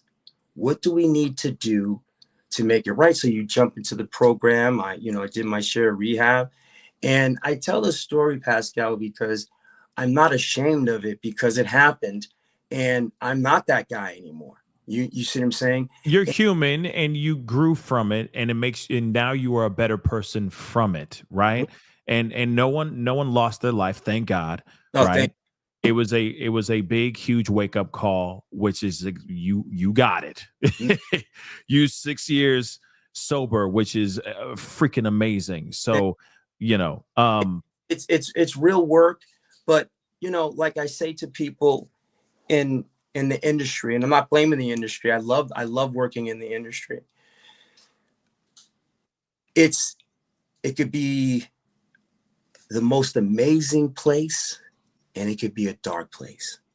It determines on how you navigate your train through it. Now, if you want a certain life, like I said, you want to be famous, go rob a bank. Okay. But if you go about it, keep your nose clean, keep your head above water, you work hard, You go and put 110% in them auditions, and you let the cards fall where they may. Okay, because here's the thing: there's a lot of powers that be that are in place that can say we want to hire you, or we want to hire him, or what have you. Right. But I go into it with my experience. I have fun, and if it's not for me, it's not for me. But the one thing I have to keep in mind is I can't lose myself. I can never lose myself again. And each day I count my blessings. Each day I want to help somebody, because that's how the blessings come back to you. You understand? Yeah. I, the people who are going through it right now, there's a lot of people who don't have power, or don't have their, I'm getting emails and text messages from people. I'm okay. Are you okay? And, being of service is so important. And I do it effortlessly, to where I don't want anything from you. I want to see you shine. I want to help you. You see what I'm saying? I'm a father, of 4. My oldest daughter is special needs. And I take a page from her book. She can't walk or talk. She can't feed herself. She can't use the bathroom by herself. She needs assistance. She wakes up every morning laughing and wanting to do life. So she can't do all those things, and she's not complaining. Why am I complaining? Because they didn't take out all the red M&Ms. What? No. So I took a page from her book, and I try to pay it forward. I try to stay in a position of like, hey, come with that positivity.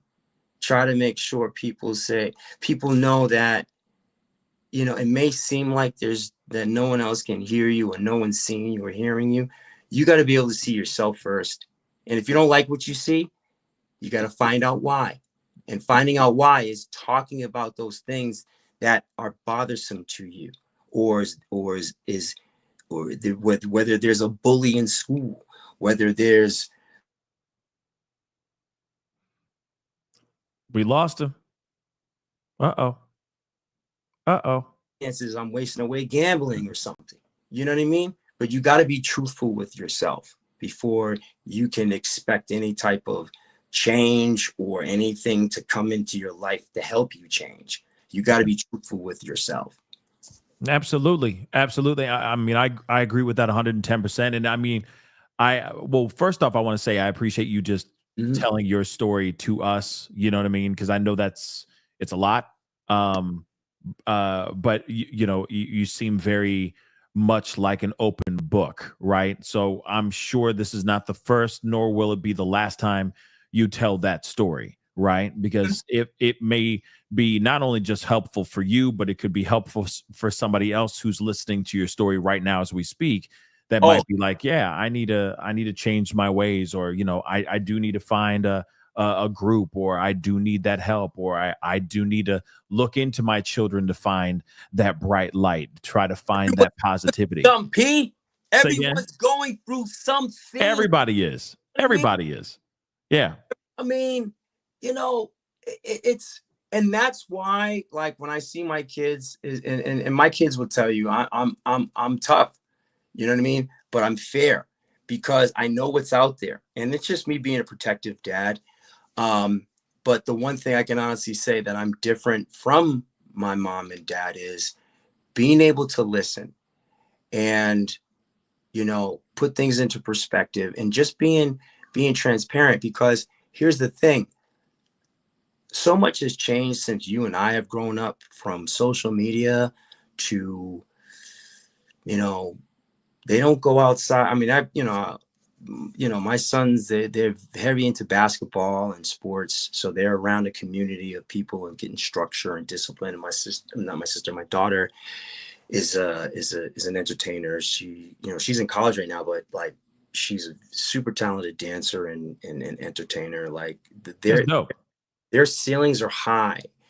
But being in the industry, being around a lot of industry people, like, having that understanding of what it is, I want to make sure my kids have the tools and a perspective of, hey, just so you know, this is what's out there, and I'll do my best as a father to protect them and to give them, insight. And at any point in time, I always will say, hey, if you want to talk to me about anything, even if it was, even if it is about, hey, Dad, what was it like? What's it like being an alcoholic? Or because I want to make sure that if they have friends or if they're struggling or wanting to experiment with something, I want to be able to have that communication with them and be transparent with them, because I'm the son of an alcoholic. My mother was also an alcoholic. She passed away. She was an alcoholic and she was a diabetic. She died at 62, 15 years ago, which that was another thing that was hard. That was hard for me as well, because my mother passed away at my height when I was on the game. And she never really got to see me really shine. And I was super close to my mom and my oldest daughter and my oldest son. I see my mother every day in them, and it makes me smile. And I know that she is super proud of them and proud of me, But like I said, P, we're all going through something. We never know what someone's going through. That's why it doesn't cost you anything to be a nice person, to say hello, or to hold the door for someone, or to give someone a compliment. It doesn't make you weak. It doesn't make you, like I have an agenda. It's just give it away. Give that good energy away, because it comes tenfold, man. Oh, I mean, I and to be real, I mean, what does it hurt to just be nice to somebody? It takes 2 seconds and it's free.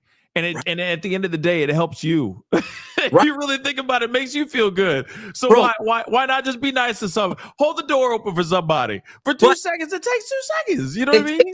You're right, but guess what? Guess what, P?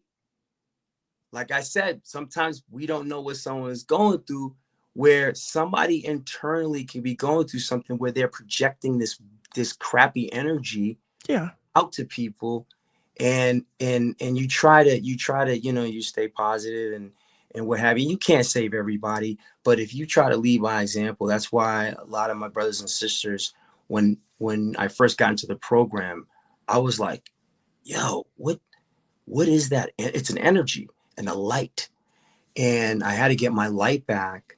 And the program of Alcoholics Anonymous is an amazing program.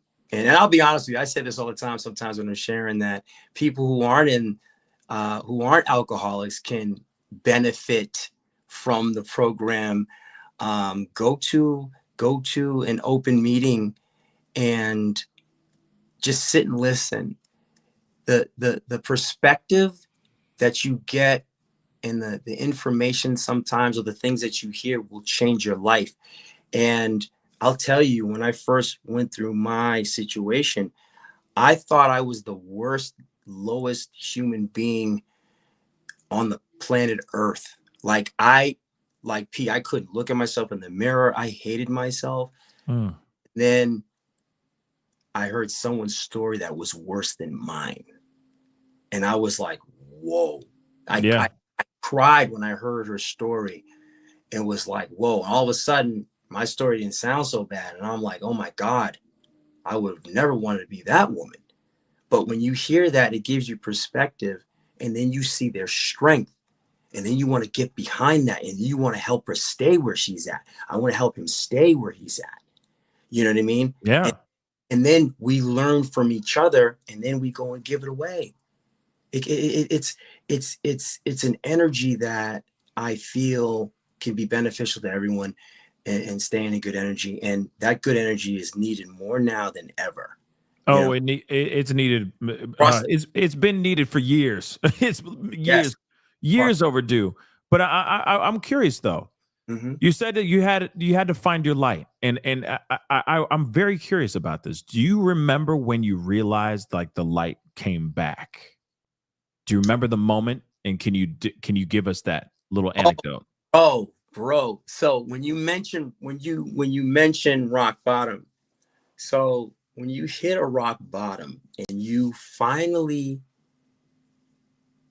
you finally come to the decision to say, I'm going to get sober, you come to that decision knowing that you are an addict or an alcoholic or what have you.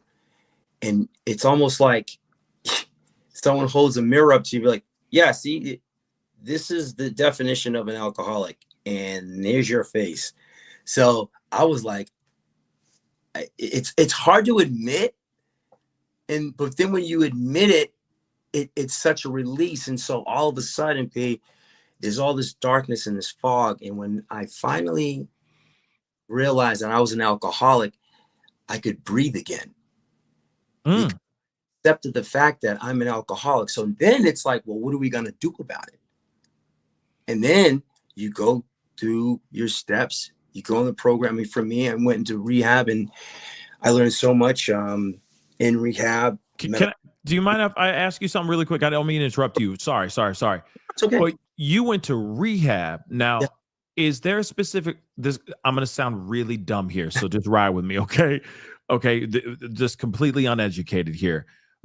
But going to rehab means you have to go through some detox, right? Because does that mean that you were pretty much drinking every day type of thing? No, or because why would you go to rehab? Does that make sense? Well, well, like I said. Like I said, I'm just curious. I'm no, uneducated here. Question, which is a great honest question. And here's my answer. I can only speak for Pooch. I'm on Ray Donovan. I'm on a hit television show. Yeah. And just all of a sudden I'm all over the news and on TMZ. And huge shout out to my producers at Ray Donovan and in Showtime. They got behind me because it's so funny. You'll see who your friends are. You'll see who, people will condemn you. And here's the thing. I condemned myself. When I realized what was happening, I was like, damn, what the hell's wrong with you? Like I said, like if I could have fought myself, I would have. And for me, when I saw my light is when I admitted that I was an alcoholic, and I said it's time to get help. And I didn't realize. Here's what's funny. You hear all types of stories about people in the industry going through stuff. Right. Everyone. Not everyone, but there's a lot of known actors and musicians who've gone through a dark period or some kind of hiccup or bump in the road in their life that, may be drug or drinking related. And I realized that there's a whole community in the entertainment industry that I was like, whoa.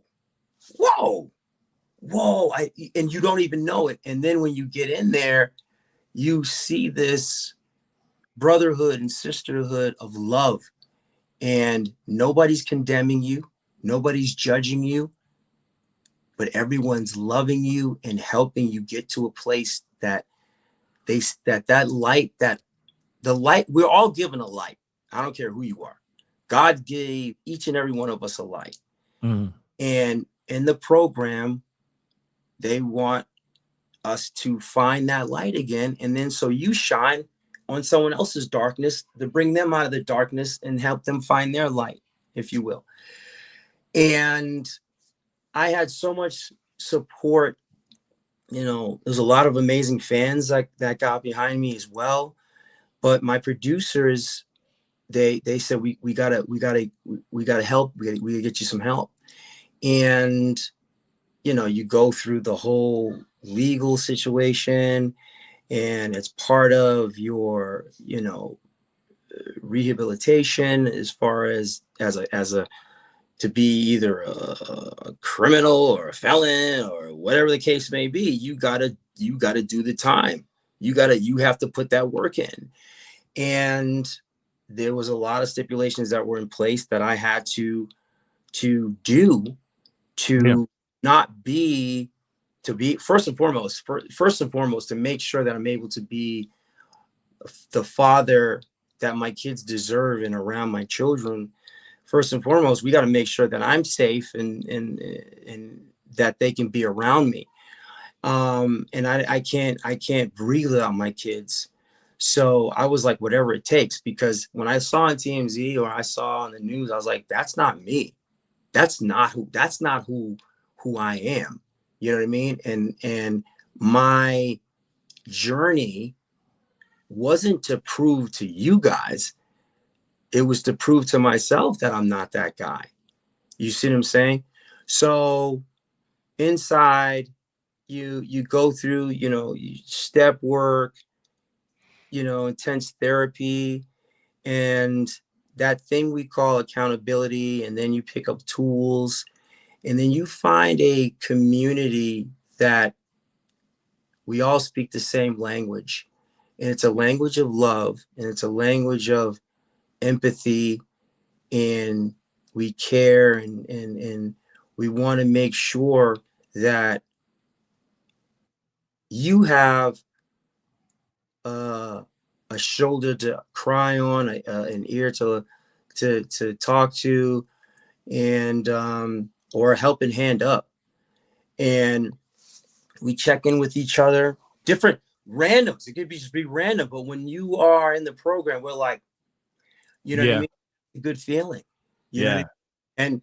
And I don't have to broadcast like I'm in AA. It's how you carry yourself. Right. No, but that's incredible though. Just knowing that, I mean, one, and I can understand also going to rehab could be also getting you out of the paparazzi's way, like getting out, kind of hide out for a little bit, dry out, get yourself situated, get things figured out, you know what I mean? And focus, instead of being like walking in and out and paparazzi all up in your face and asking you questions, TMZ trying to get that quick sound bite from you, so on and so forth. So I can definitely see why going to a rehab and staying there for a while, you know what I mean? It is probably a better option than not, right? Well, you reconnect with yourself, and then they teach you, they show you things that help you do that.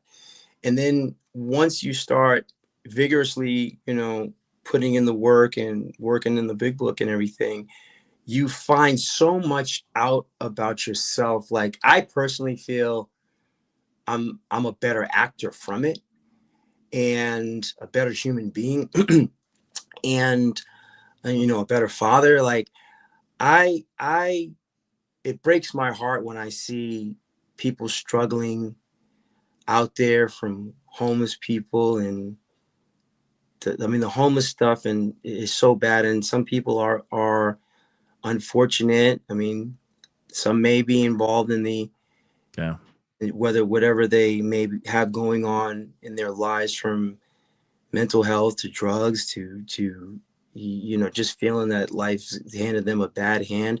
Like, I feel for those people, man, because they may not have had a loving father or mom, or they may have trusted someone. They may have been naive to trust somebody that they probably shouldn't have, or they were pressured into, hey, just try this. Like, that stuff out there is real, man. And if it gets you, if that snake bite gets you, you see what I'm saying? Yeah. It can kill you, or it'll keep you hooked. You know what I mean? You got to just get those fangs out of you, and then you got to stay in the program, because addiction doesn't know color. It doesn't know if you're rich or poor. Doesn't care if you're a man or woman. Doesn't care if you're gay or straight, trans, your age. Addiction is evil, period, and is waiting for you. Absolutely. It's no joke. And it doesn't care. He could care less if your house just got burned down. He's right outside He's at the end of the street doing push-ups, waiting for you to say, hey, let's go. Hey, your house got burned down, man. We need to go have a drink. Hey, man, we need to shoot up. Hey, we need to do some lines or something. That's what addiction is. And you have to block that stuff out by staying in the program and keeping a good circle around you. You know what I mean? Because like I said, and I want to make sure people hear me when I say that, we're all going through it. It's tough. It's tough out there. And having money doesn't mean that anyone's better than each other. It just means they have it and maybe you don't. But if you have yourself, that's all that matters, man. That's all that matters. And you have to love yourself. You have to love yourself, you know, morning, noon, and night. It's not like, oh, I don't want to come off like I'm better. It has nothing to do with being better because you don't owe them anything. Do you love yourself? That's the question. Do you love yourself? And if someone says, well, what's up? What's bothering you? What's happening? Because you got to be like, I love myself. Because if you love yourself, then there's certain choices you'll make or you won't make. There's certain things that you put in your body. I mean, that you won't put in your body. You'll work out or you'll get into your routine or you want that good energy to flow through you. Yeah. And what happens? People are attracted to lights. They're like, you know what I mean? You shine all the time, brother, on your show because you love what you do to where I want to get a message out there to where I want to make sure people are aware. But if I can help somebody in what it is that we're doing, then I've done my job. If I help one person on my show, then I've done my job. Oh yeah, I'm doing cartwheels in my head. You know what I mean? If I, you know what I'm saying? I'm just being real. As cheesy as it is, I'm just doing and running through like dandelions and stuff. The sunflowers, just you know what I mean? Happy as hell. The sun coming out and everything. In my head, I'm like, yeah. You know, when I reach that one person, you know what I mean? You know, and the amazing family that I have in here that watch and talk and give me hell and laugh with me and cry with me and argue with me and disagree with me and you know what I mean, but then keep coming back and be like, good morning, Pascal, what are we talking about today? You know what I mean? It's a beautiful feeling, you know what I mean? Just being in your element and being in your zone, being in that lane. It's an incredible thing. You know, you mentioned, you know, finding strength. This is just my last question about this, but I just want to know, and I'm just curious. You mentioned finding strength through watching your daughter, right? Through your kids, through your family. How long did it take for the trust to come back, the conversations to come back, where it wasn't just kind of that weird tension in the room with you and your family after everything that happened when you were finding sobriety? Oof, yeah, that's I mean, you know, you came on the show, so I'm just coming in with the heat, man. You know what I mean? We just going into the conversation. You feel me, bro? I'm so comfortable in my skin. I'm cool, man. Like I love it. You know what I learned in rehab, and you know, especially through my program, and I have an amazing men's group. A lot of amazing brothers, strong brothers in there. There's one in particular who runs it. He's the man. I love that. He's a Jedi. He's a Jedi master. And the thing about it is, I can't make someone else's energy yours. And he says, if you allow someone else to blow out your light, that's shame on you. Okay? Like I said, we were given lights but by God, or if someone else has a higher power, you have a light that burns within you. Mm-hmm. There be people who want to dim your light based off of whatever they're going through or what have you. And for me, I have to embrace the fact that, you know, I embrace the fact that I'm an alcoholic. And as kids are growing up and me being, first of all, I'm a public figure. I mean, my kids watch my stuff or they don't watch my stuff. And then other people are like, oh my God, I know you're your dad. You're your dad. And is that your father? And like, can we get a picture and all this stuff? So my kids already know what it is. And, and that was no different. I don't shy away from that. I never pretend like it didn't happen. I will let them know that I love and am grateful to be an alcoholic, and that what I put them through, number one, it wasn't their fault. And I want to make sure they understand that I don't blame them and didn't blame them at the time. And I don't blame them now. That was my cross to bear. But I do know that it affected them in a way to where if there's something that is bothering you, whether it pertains to that or if there was something that you want to ask me, I try to do my best to let them know, like, I'm not going to get angry, but I do want to know what you, because I want to be able to help you through this, but you can't help them through it if they don't ask you, but then again, they're processing it how they are processing it, each child.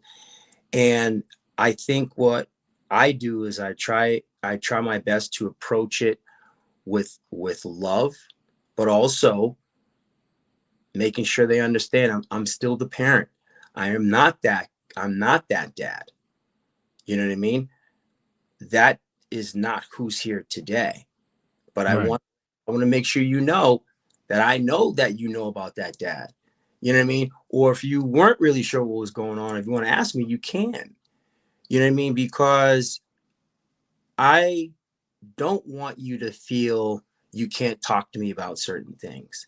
And it is tough, man, because you have to recognize that, children don't process things how we may process it as young adults or adults.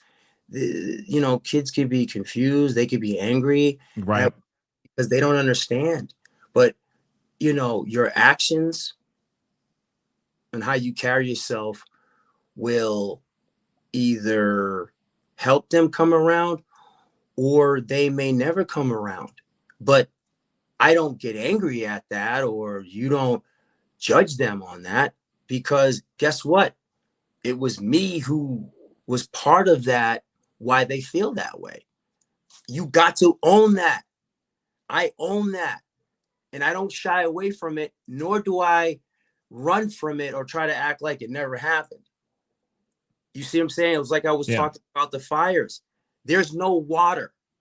You can't be like, well, the reservoir was supposed to have, well, maybe there's no water right now. What are we going to do about it?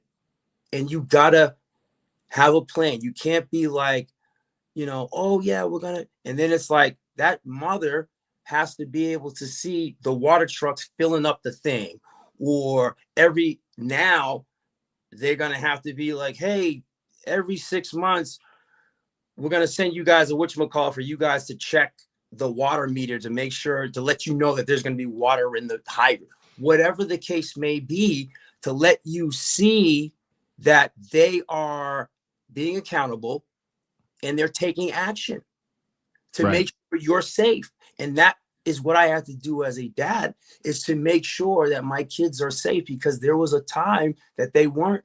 And it was my fault that I wasn't the best parent to make sure they were safe. Yeah.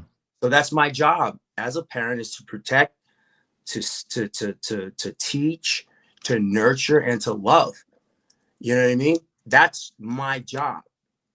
I wasn't doing that. And that's something that I don't, I'm not proud of, but I can't take it away. You know what I mean? Absolutely. No. I mean, of course. I mean, what's done is done. The mistake happened, but you're taking accountability for it. And then, of course, it's like, hey, when it almost seems like, in my mind, the way it's dressed up in my mind, it's like, okay, I'm going to show up, and I'm going to show up every day. I'm going to sit on this park bench every day.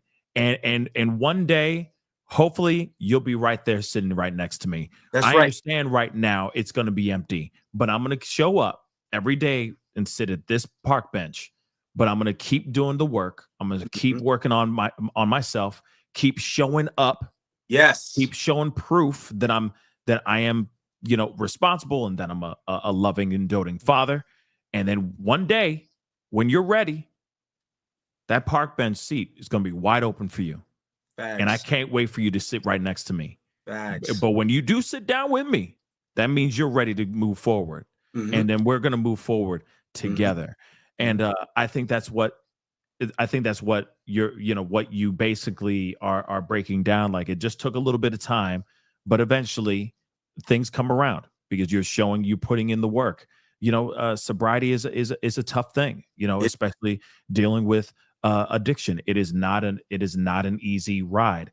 But if you, like we were just talking about, if you put the work in and they're seeing it, and you're just putting in the work and they're just seeing it. It's not like you're going to see, I'm doing it. You're just doing it, and they see you doing it. Clearly they're going to come around, and obviously they have, right? You got a beautiful family. And of course, having that positive energy around you is keeping you in that realm, like, right, keeping you in that light. And you've been in that light for 6 years, which is an amazing thing, right? So again, I appreciate you sharing that story and telling us, giving us your testimony. Real talk, just giving us everything. I appreciate you having me, P, man. And of course, one more thing based off of you mentioned showing up, because that's something that we say in the program, is and showing up is just that. Don't tell me you can if you can't. Okay. Sometimes a not right now isn't a no. Okay. But you show up. And if you can't show up, you say, hey, I can't, but let me da da da da da da da da. But what I noticed, what I used to do, and you find yourself, spreading yourself thin, is sometimes we'll say yes when we know that we can't. But I don't want to make you mad, or I don't want to make you feel bad, so I will say yes. But I really can't. And then what ends up happening is we end up stressing ourselves out, trying to move things around, rush some other things, just so we don't come off like an a-hole friend or what have you, to where I'm going to sacrifice something important to make sure I let P know that I'm here. I'm going to be here for him. But meanwhile, that thing over there suffering, what ends up happening is you do damage to yourself, because now you're stressed, disappointing someone else. And what people don't understand, like I said, it's okay to not be okay. And just be honest. Hey, Pete, I won't be able to give you a ride to work today because I'm going in the opposite direction, or my car is acting up and I don't know if I can go that far. So I'm not going to be able to give you a ride, but I'd rather just be upfront and tell you. But we're so worried about what people are going to think, or people pleasing, or, man, are they going to judge me? Or if I don't do this thing, they're not gonna give me tickets to the Lakers game. It's like, nah, it just keeps stacking up.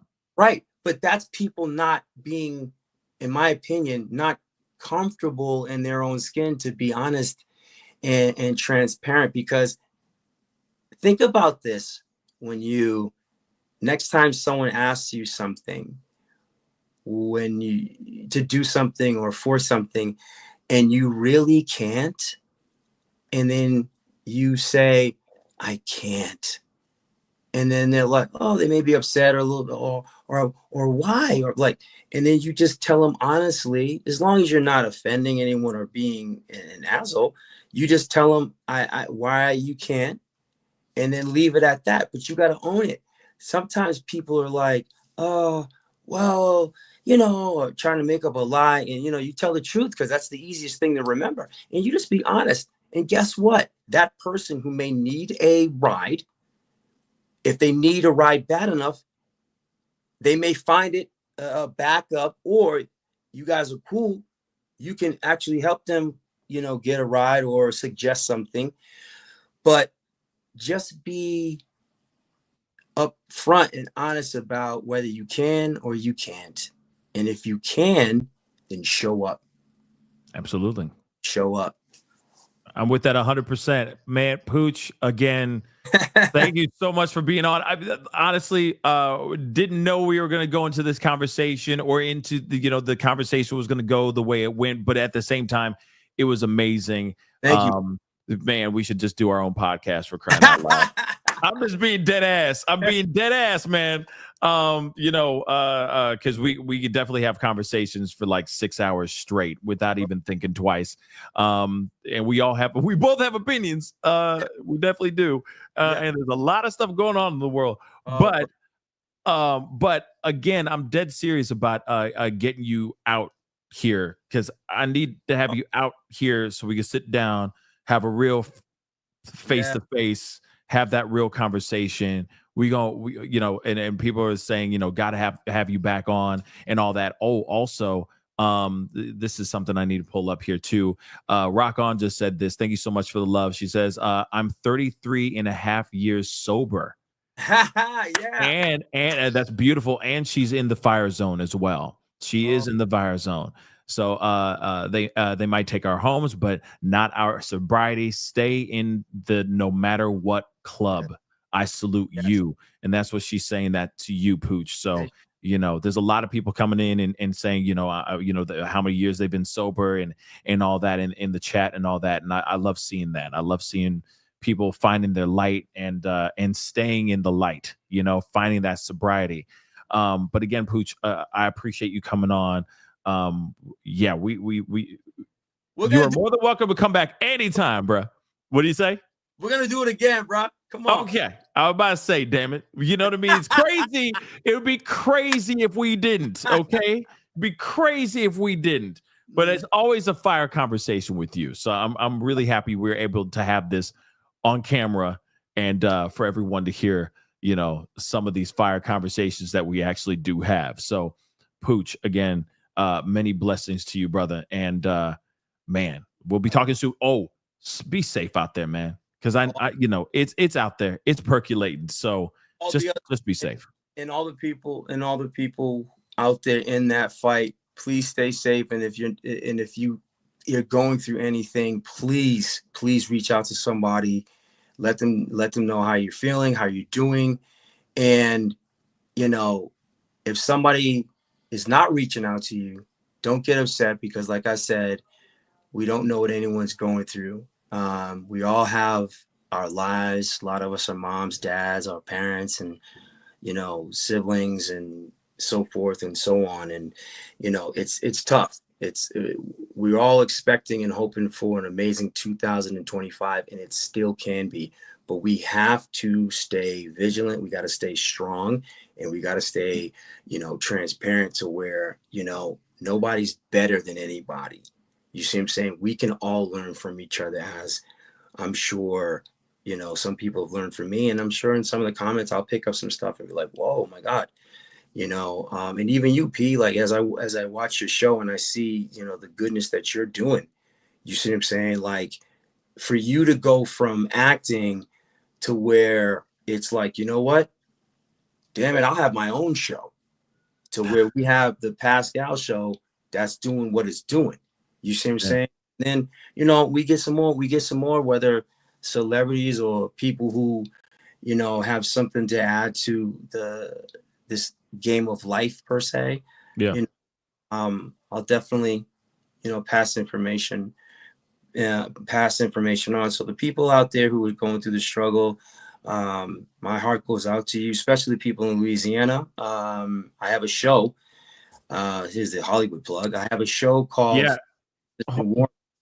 Wait, say that one more time. I interrupted you. I was just about to say, yes, we need to talk about that show, but say one more time for me. So huge shout out to all the people out there in New Orleans who have lost loved ones and who are going through that struggle. You know, I have a new show that's coming out on BT Plus, BT, and then it'll go to Netflix called Family Business New Orleans.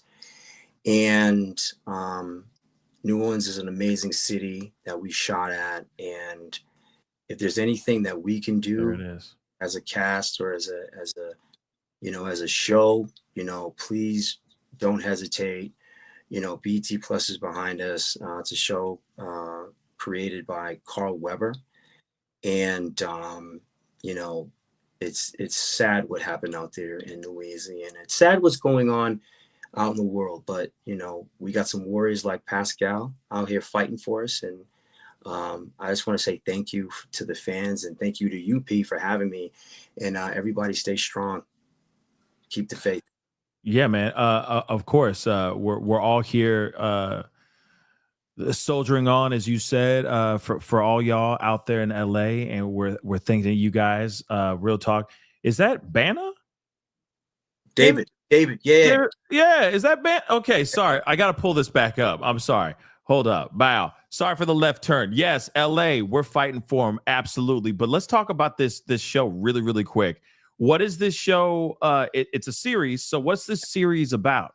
The family business is it's the third show out of a series of 3. It was based off the book Carl Weber that Carl Weber had wrote. Mm-hmm. And we're the family in New Orleans that we run a casino, and of course, there's Mr. Banner being the bad guy trying to take our casino. And, you know, it's a crime show. It's a whodunit, and an amazing actors led by Lila Rashawn, Brandon T. Jackson, sister Yvette Nicole Brown, myself, David Banner, Quincy Brown, Orlando Jones. Like, you know, Carl Weber has something really special with this show, and I'm so proud to be a part of it. My character is I'm a bad dude. That's fun. That's always fun. Well, it's fun to the point where I'm not necessarily a bad dude, but you can do whatever you want to do out there. Just don't mess with my family. I'm that guy. So if someone messes with my family, I got to come see you. And people trying to take what we work for, I can't have that. So that's my character. Lila Rashawn and myself are brother and sister. Brandon T. Jackson is my nephew. And we're trying to run this business. But, you know, sometimes people are trying to take what you got. Oh, that's what's up. Oh, this good. This sounds like a lot of fun.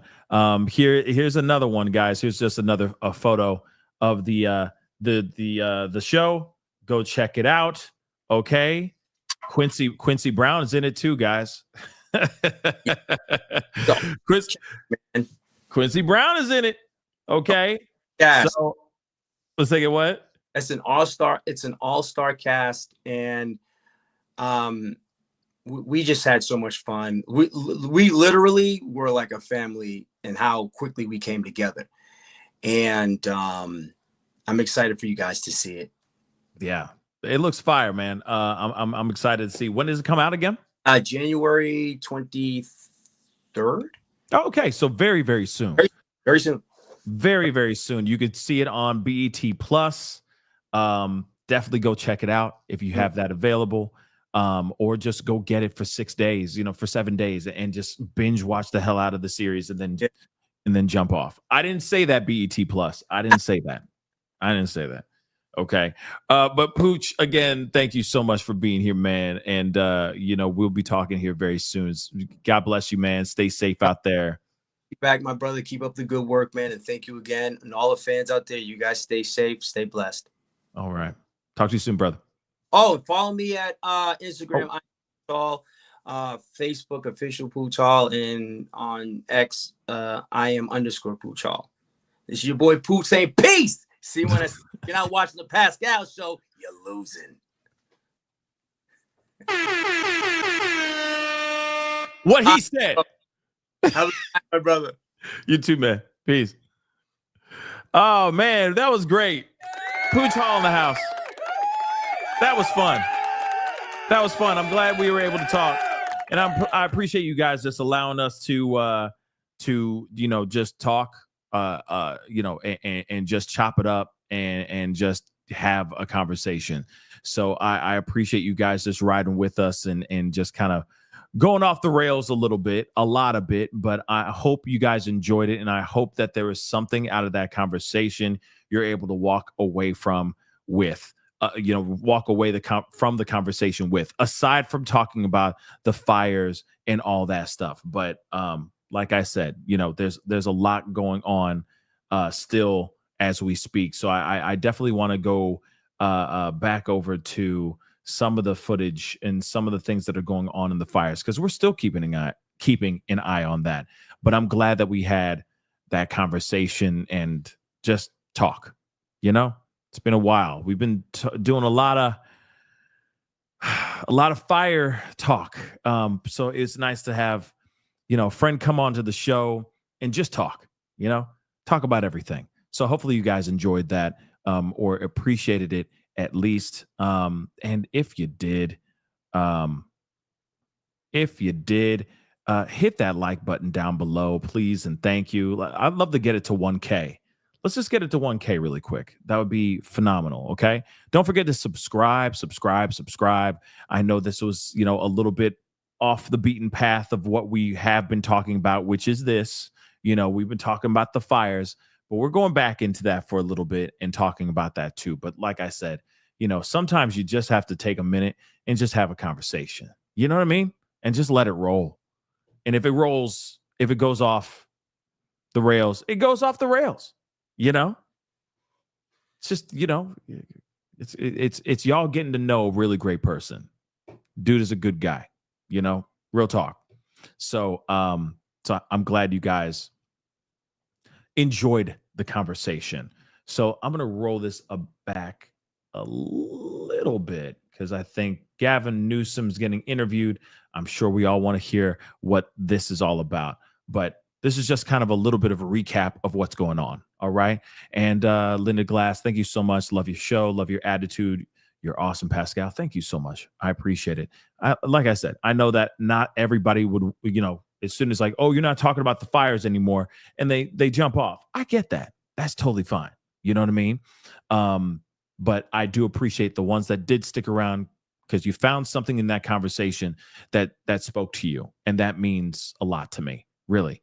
Okay. Yes, please smash that like button. Okay. Smash that like button. Like Steph B just said. Thank you so much. Let me grab some of these super chats here really quick. Peachy Keen said, what was the Bronx AI fake alert about? That's one thing. Well, the fire in the Bronx was a massive building that was on fire. And of course, I forgot the how many people lost their lives, but of course, that one was a really bad one. And it was in the Bronx. I don't know the results of that one, but still very, very sad nonetheless. Okay. Dawn, thank you so much for the super sticker. Amayasha. Thank you so much. Welcome to the family, Amayasha. Hopefully I'm saying your name correctly. Welcome to the family. Thank you so much. All right. Beautiful disaster. Pooch is speaking the truth. Please be safe. Then, of course, this is what he was saying earlier. Absolutely agreed. Please be safe. Nina G, word Pooch. Trump speaks the truth. Yeah, I mean, some people believe he speaks the truth and some people say he doesn't, but he's speaking. I will say that. S Dubs, thank you so much for the love. I spent my entire career as fire medic fighting for my rights. I did it on my brains, not who I slept with. Hit that like. Yeah, when you talk about the DEI type crap, it's like, no, you got that job on your own merits, dag nabbit. It's because you're good at your doggone job. That's why you got the job, dag nabbit. It's not because of this DEI crap that they use and they're still using to this day. Let's be real. There are plenty of men and women that all are very deserving of their positions in their careers. There are a lot, but I will also say there are a lot of men and women that are not deserving of their careers and the positions that they're in as well. Let's keep it real. All right. There are plenty of really amazing cops out there, but then there are a lot of really crappy cops out there. Just like there's a lot of really amazing plastic surgeons out there, for example, very gifted ones, and then other ones that are just doing hack jobs that I still can't believe they even still have a license to be a doctor. You see what I'm saying? Same thing as a lawyer. There's amazing lawyers out there that are just phenomenal. But then there's other ones that are just like, how do you still even have a job? How are you even representing this client? You're a lawyer for real? Get out of here. Get out of here. You're lying. You are not a lawyer. So, like I said, it's the same thing. And that applies to so many jobs. So many. Okay. So many of them. Carl, thank you so much for the love. In Australia, thank you so much. Good day. Hello from Australia. From a country which has bushfire. This is beyond just budget cuts. It's negligence for not backburn area for decades. Now, I will say this. If that is true, they have a lot of explaining to do, right? If it's true, they got a whole lot of explaining to do, okay? Louisa, thank you so much for the love. I really do appreciate it. Thank you so much for the super sticker. Thank you so much. But yeah, if that is true, so much prevention, so much protocol, so many safety measures could have been used and were not, right? Absolutely insane. But let's continue on. We're going to play a little bit of this. Like I said, it's getting late. So, but I do want to play just a tiny bit of this. Okay. So we could just see what the hell's going on.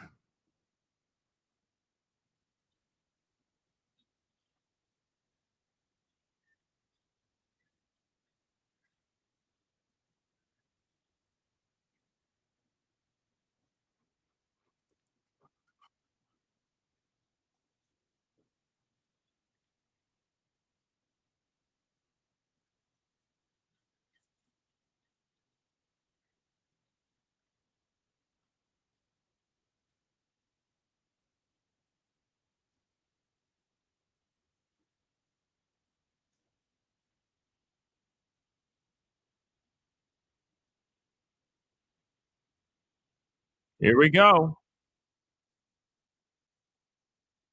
Here we go.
You guys don't hear. Oh, I'm sorry. I thought you guys could hear this. My bad. Let me roll that back. Apologies, guys. Many apologies. I thought you guys could see that. Sorry about that. So much has happened in terms Could hear of, that, I mean. you know, following this There we fire go. and following the various ways Sound. that people are answering some of the criticism about how this fire has just destroyed Sorry so about that, much guys. of the city of Los Angeles Pacific Palisades in particular, and also Altadena. Governor Gavin Newsom has ordered an independent guys. investigation into the water supply failures that many people mentioned. Here we go. Newsom is demanding answers from LA water officials. And our Alex Michelson has this exclusive with the governor. Governor Newsom, good to see you. Not great to see you under these circumstances. As you stand here, look around, what goes through your mind? Well, I just complete and utter devastation. Memories, mementos, traditions, lifestyle, all of it gone. Rebuilding, not going to be easy. We know building housing in California is not always easy. Yep. Is there red tape that you can cut through to make rebuilding here move faster? If so, what specifically is that going to look like? We're looking at a series of executive orders. We're looking at a series of legislative pathways to absolutely focus and streamline all of that and really target. I want to do it statewide, of course. I've been working on this for years, 42 secret reforms. We've got to do more, but right now it's focusing on the rebuild and recovery. Of course, a big part of that is prepping the site, getting all the debris removal done, dealing with the hazardous waste, getting that done as quickly as possible, getting those contracts in order. At the same time, simultaneous getting the individual assistance and the small business loans and the like. You put out a You know what? One thing I want to say is he finally has some answers, guys. Remember the lady who ran up and was like, what are you going to do? I mean, you know what I mean? She was all scared and worried and all that. You know what I mean? And he just fell on his face. Now he's ready. Now he's got things to say. But earlier, a day or two ago, he had nothing. Now, again, I'm not throwing shade on being ambushed like that and, you know, taken off guard like that. But when you got everybody and their mama looking to you and going, hey, we need answers. We need some sort of solution, because I'm echoing what the rest of the public is doing right now. They're all panicking right now. What are you going to do? Right? And he just fell on his face. Now he has something. Yes, it is very rehearsed. And maybe this is the reason why he agreed to do this interview on the side of the road like this out of nowhere. He probably was like, oh, damn, I fell on my face, which is bad. I fell on my face hard. Yo, come here.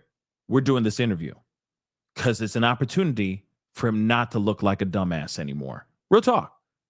And this is exactly what I think is going on here. Okay. And it's like, see, I done studied some things. I wrote some lines down. I made a script for myself, and I'm going to answer all these questions because I'm ready now. Not when some lady runs up to me all scared like, don't like them damn civilians, don't appreciate them. But I'm ready now. Me and my team, myself came up with a plan. Let's continue. Letter to DWP asking, how is it that there was no water to fight this fire in certain places? We were here, and basically these places just burned, and there was nothing that could be done.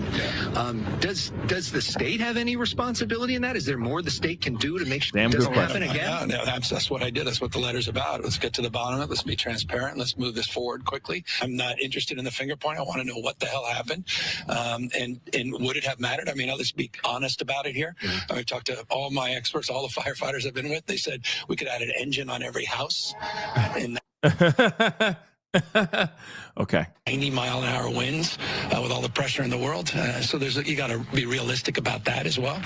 But still doesn't make it right. And I want to know what went wrong so it doesn't happen again. Okay.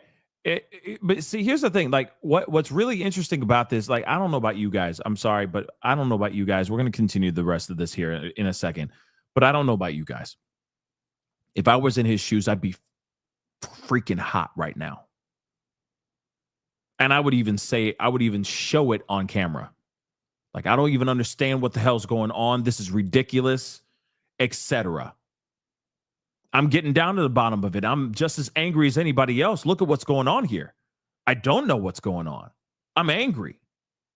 Just as angry as y'all, because I'm shocked. I'm getting down to the bottom of it. This is ridiculous.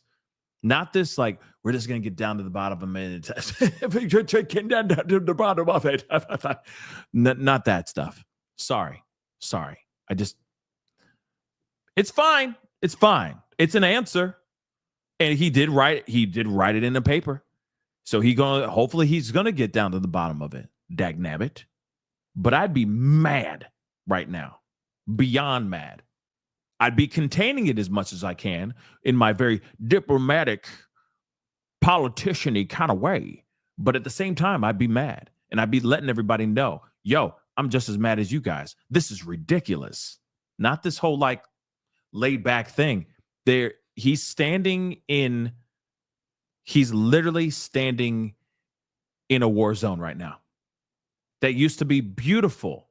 Tall, trees, buildings, homes. Kids would be riding their bikes in the street. Well, probably not anymore because now kids, all they want to do is play video games. But you get what I'm saying.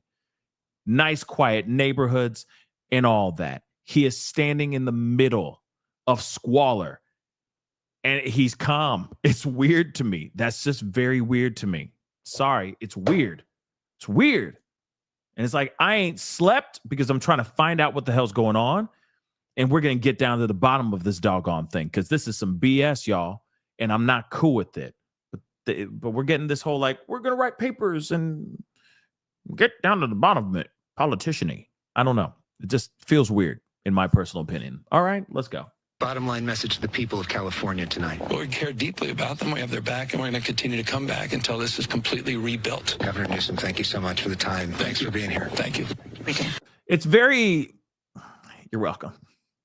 I don't know. This seems very fake. Sorry, it just feels forced and fake and not real. But at the same time, I'm not, maybe this is just how he is. I don't know him. I don't know him. All right. I don't have any feelings towards him, any bias against him or anything of that sort. But the interview is a bit weird to me. I will say that. And he looks like he's in a third world country right now. He really does. He looks like he's in the alleyway of a third world country. And he's answering these questions like, we're just going to get this thing done. You know what I mean? It is what it is. Like, it's just, it's insane to me, guys. It's just insane. But let's continue. Let's play a little bit more. All right, that was Alex with that exclusive one-on-one yesterday in the Palisades amid all of that destruction. All right, live look from Skyfox, and you see the active flames there. Much better than we were 24 hours ago. Justin O'Brien, he's flying up in Skyfox for us tonight. Justin, what a difference 24 hours makes, but we're still not totally done with this.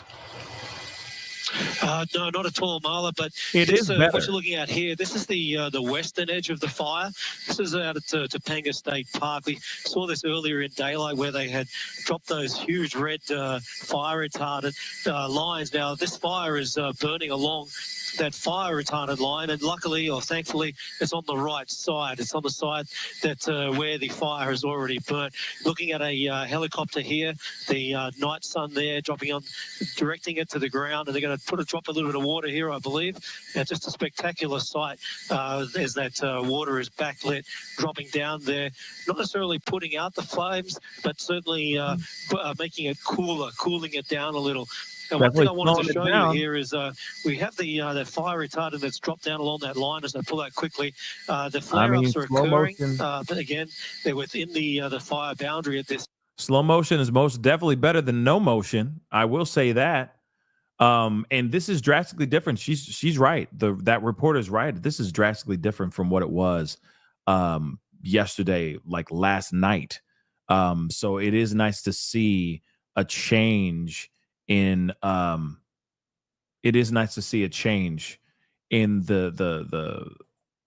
fires right now.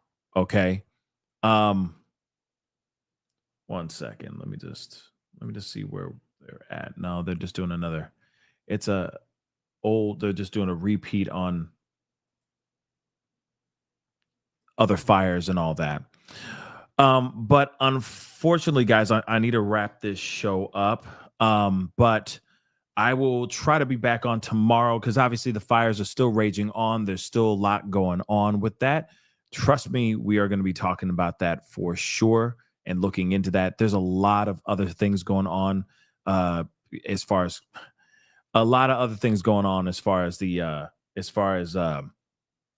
other cases and all that, which we are still looking at. And I want to cover those things with you guys as well. It's just been so nutty with this fire that's going on, and it's still raging through. So we are going to be talking about that tomorrow and giving you guys some updates in the morning. Okay.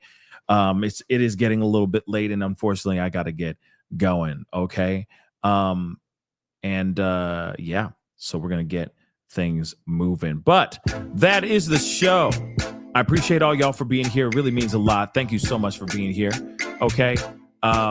Shout out to Pooch Hall for coming in and being a part of the conversation. I appreciate him. You know what I mean? You just met a new member of the family. All right. Yeah, he's dope. I'm glad he came on and we got to chop it up. Great conversation. Much needed conversation for a Saturday night. It's Saturday night, guys. It's Saturday night. Anyway, I appreciate all y'all. Seriously, it means a lot. Make sure you hit that like button down below, please and thank you. Crush it. Don't forget to hit that reaction button if you're watching on other platforms. If you are watching on those other platforms like Facebook, X/Twitter, Instagram, TikTok, Rumble, hit that follow button. Make sure you crush that subscribe button here on my YouTube channel. Go to my secondary channel, The Pascal Show Clips. Make sure you subscribe to that secondary channel. Again, The Pascal Show Clips. Please and thank you. Hit that join button down below. Become a member. Check out my Patreon. Okay, if you want to support even further, my Patreon and my locals, go check those things out. Please and thank you. And of course, go check out PascalMerch.com. All right, guys? But it is time to get going. If you are in the LA area, please stay safe out there. It's still crazy out there, so just be safe, okay? If you need to go, don't hesitate. Grab the essentials that you have, your documents, and leave. Okay? You'll get another home. Don't worry. You will. Just get to safety as soon as possible. But anyway, it's time to get going, guys. Much love to every single last one of y'all, and we'll talk here very, very soon. Be good to yourselves. Be good to one another. Have a great night, guys. This is The Pascal Show. Bye.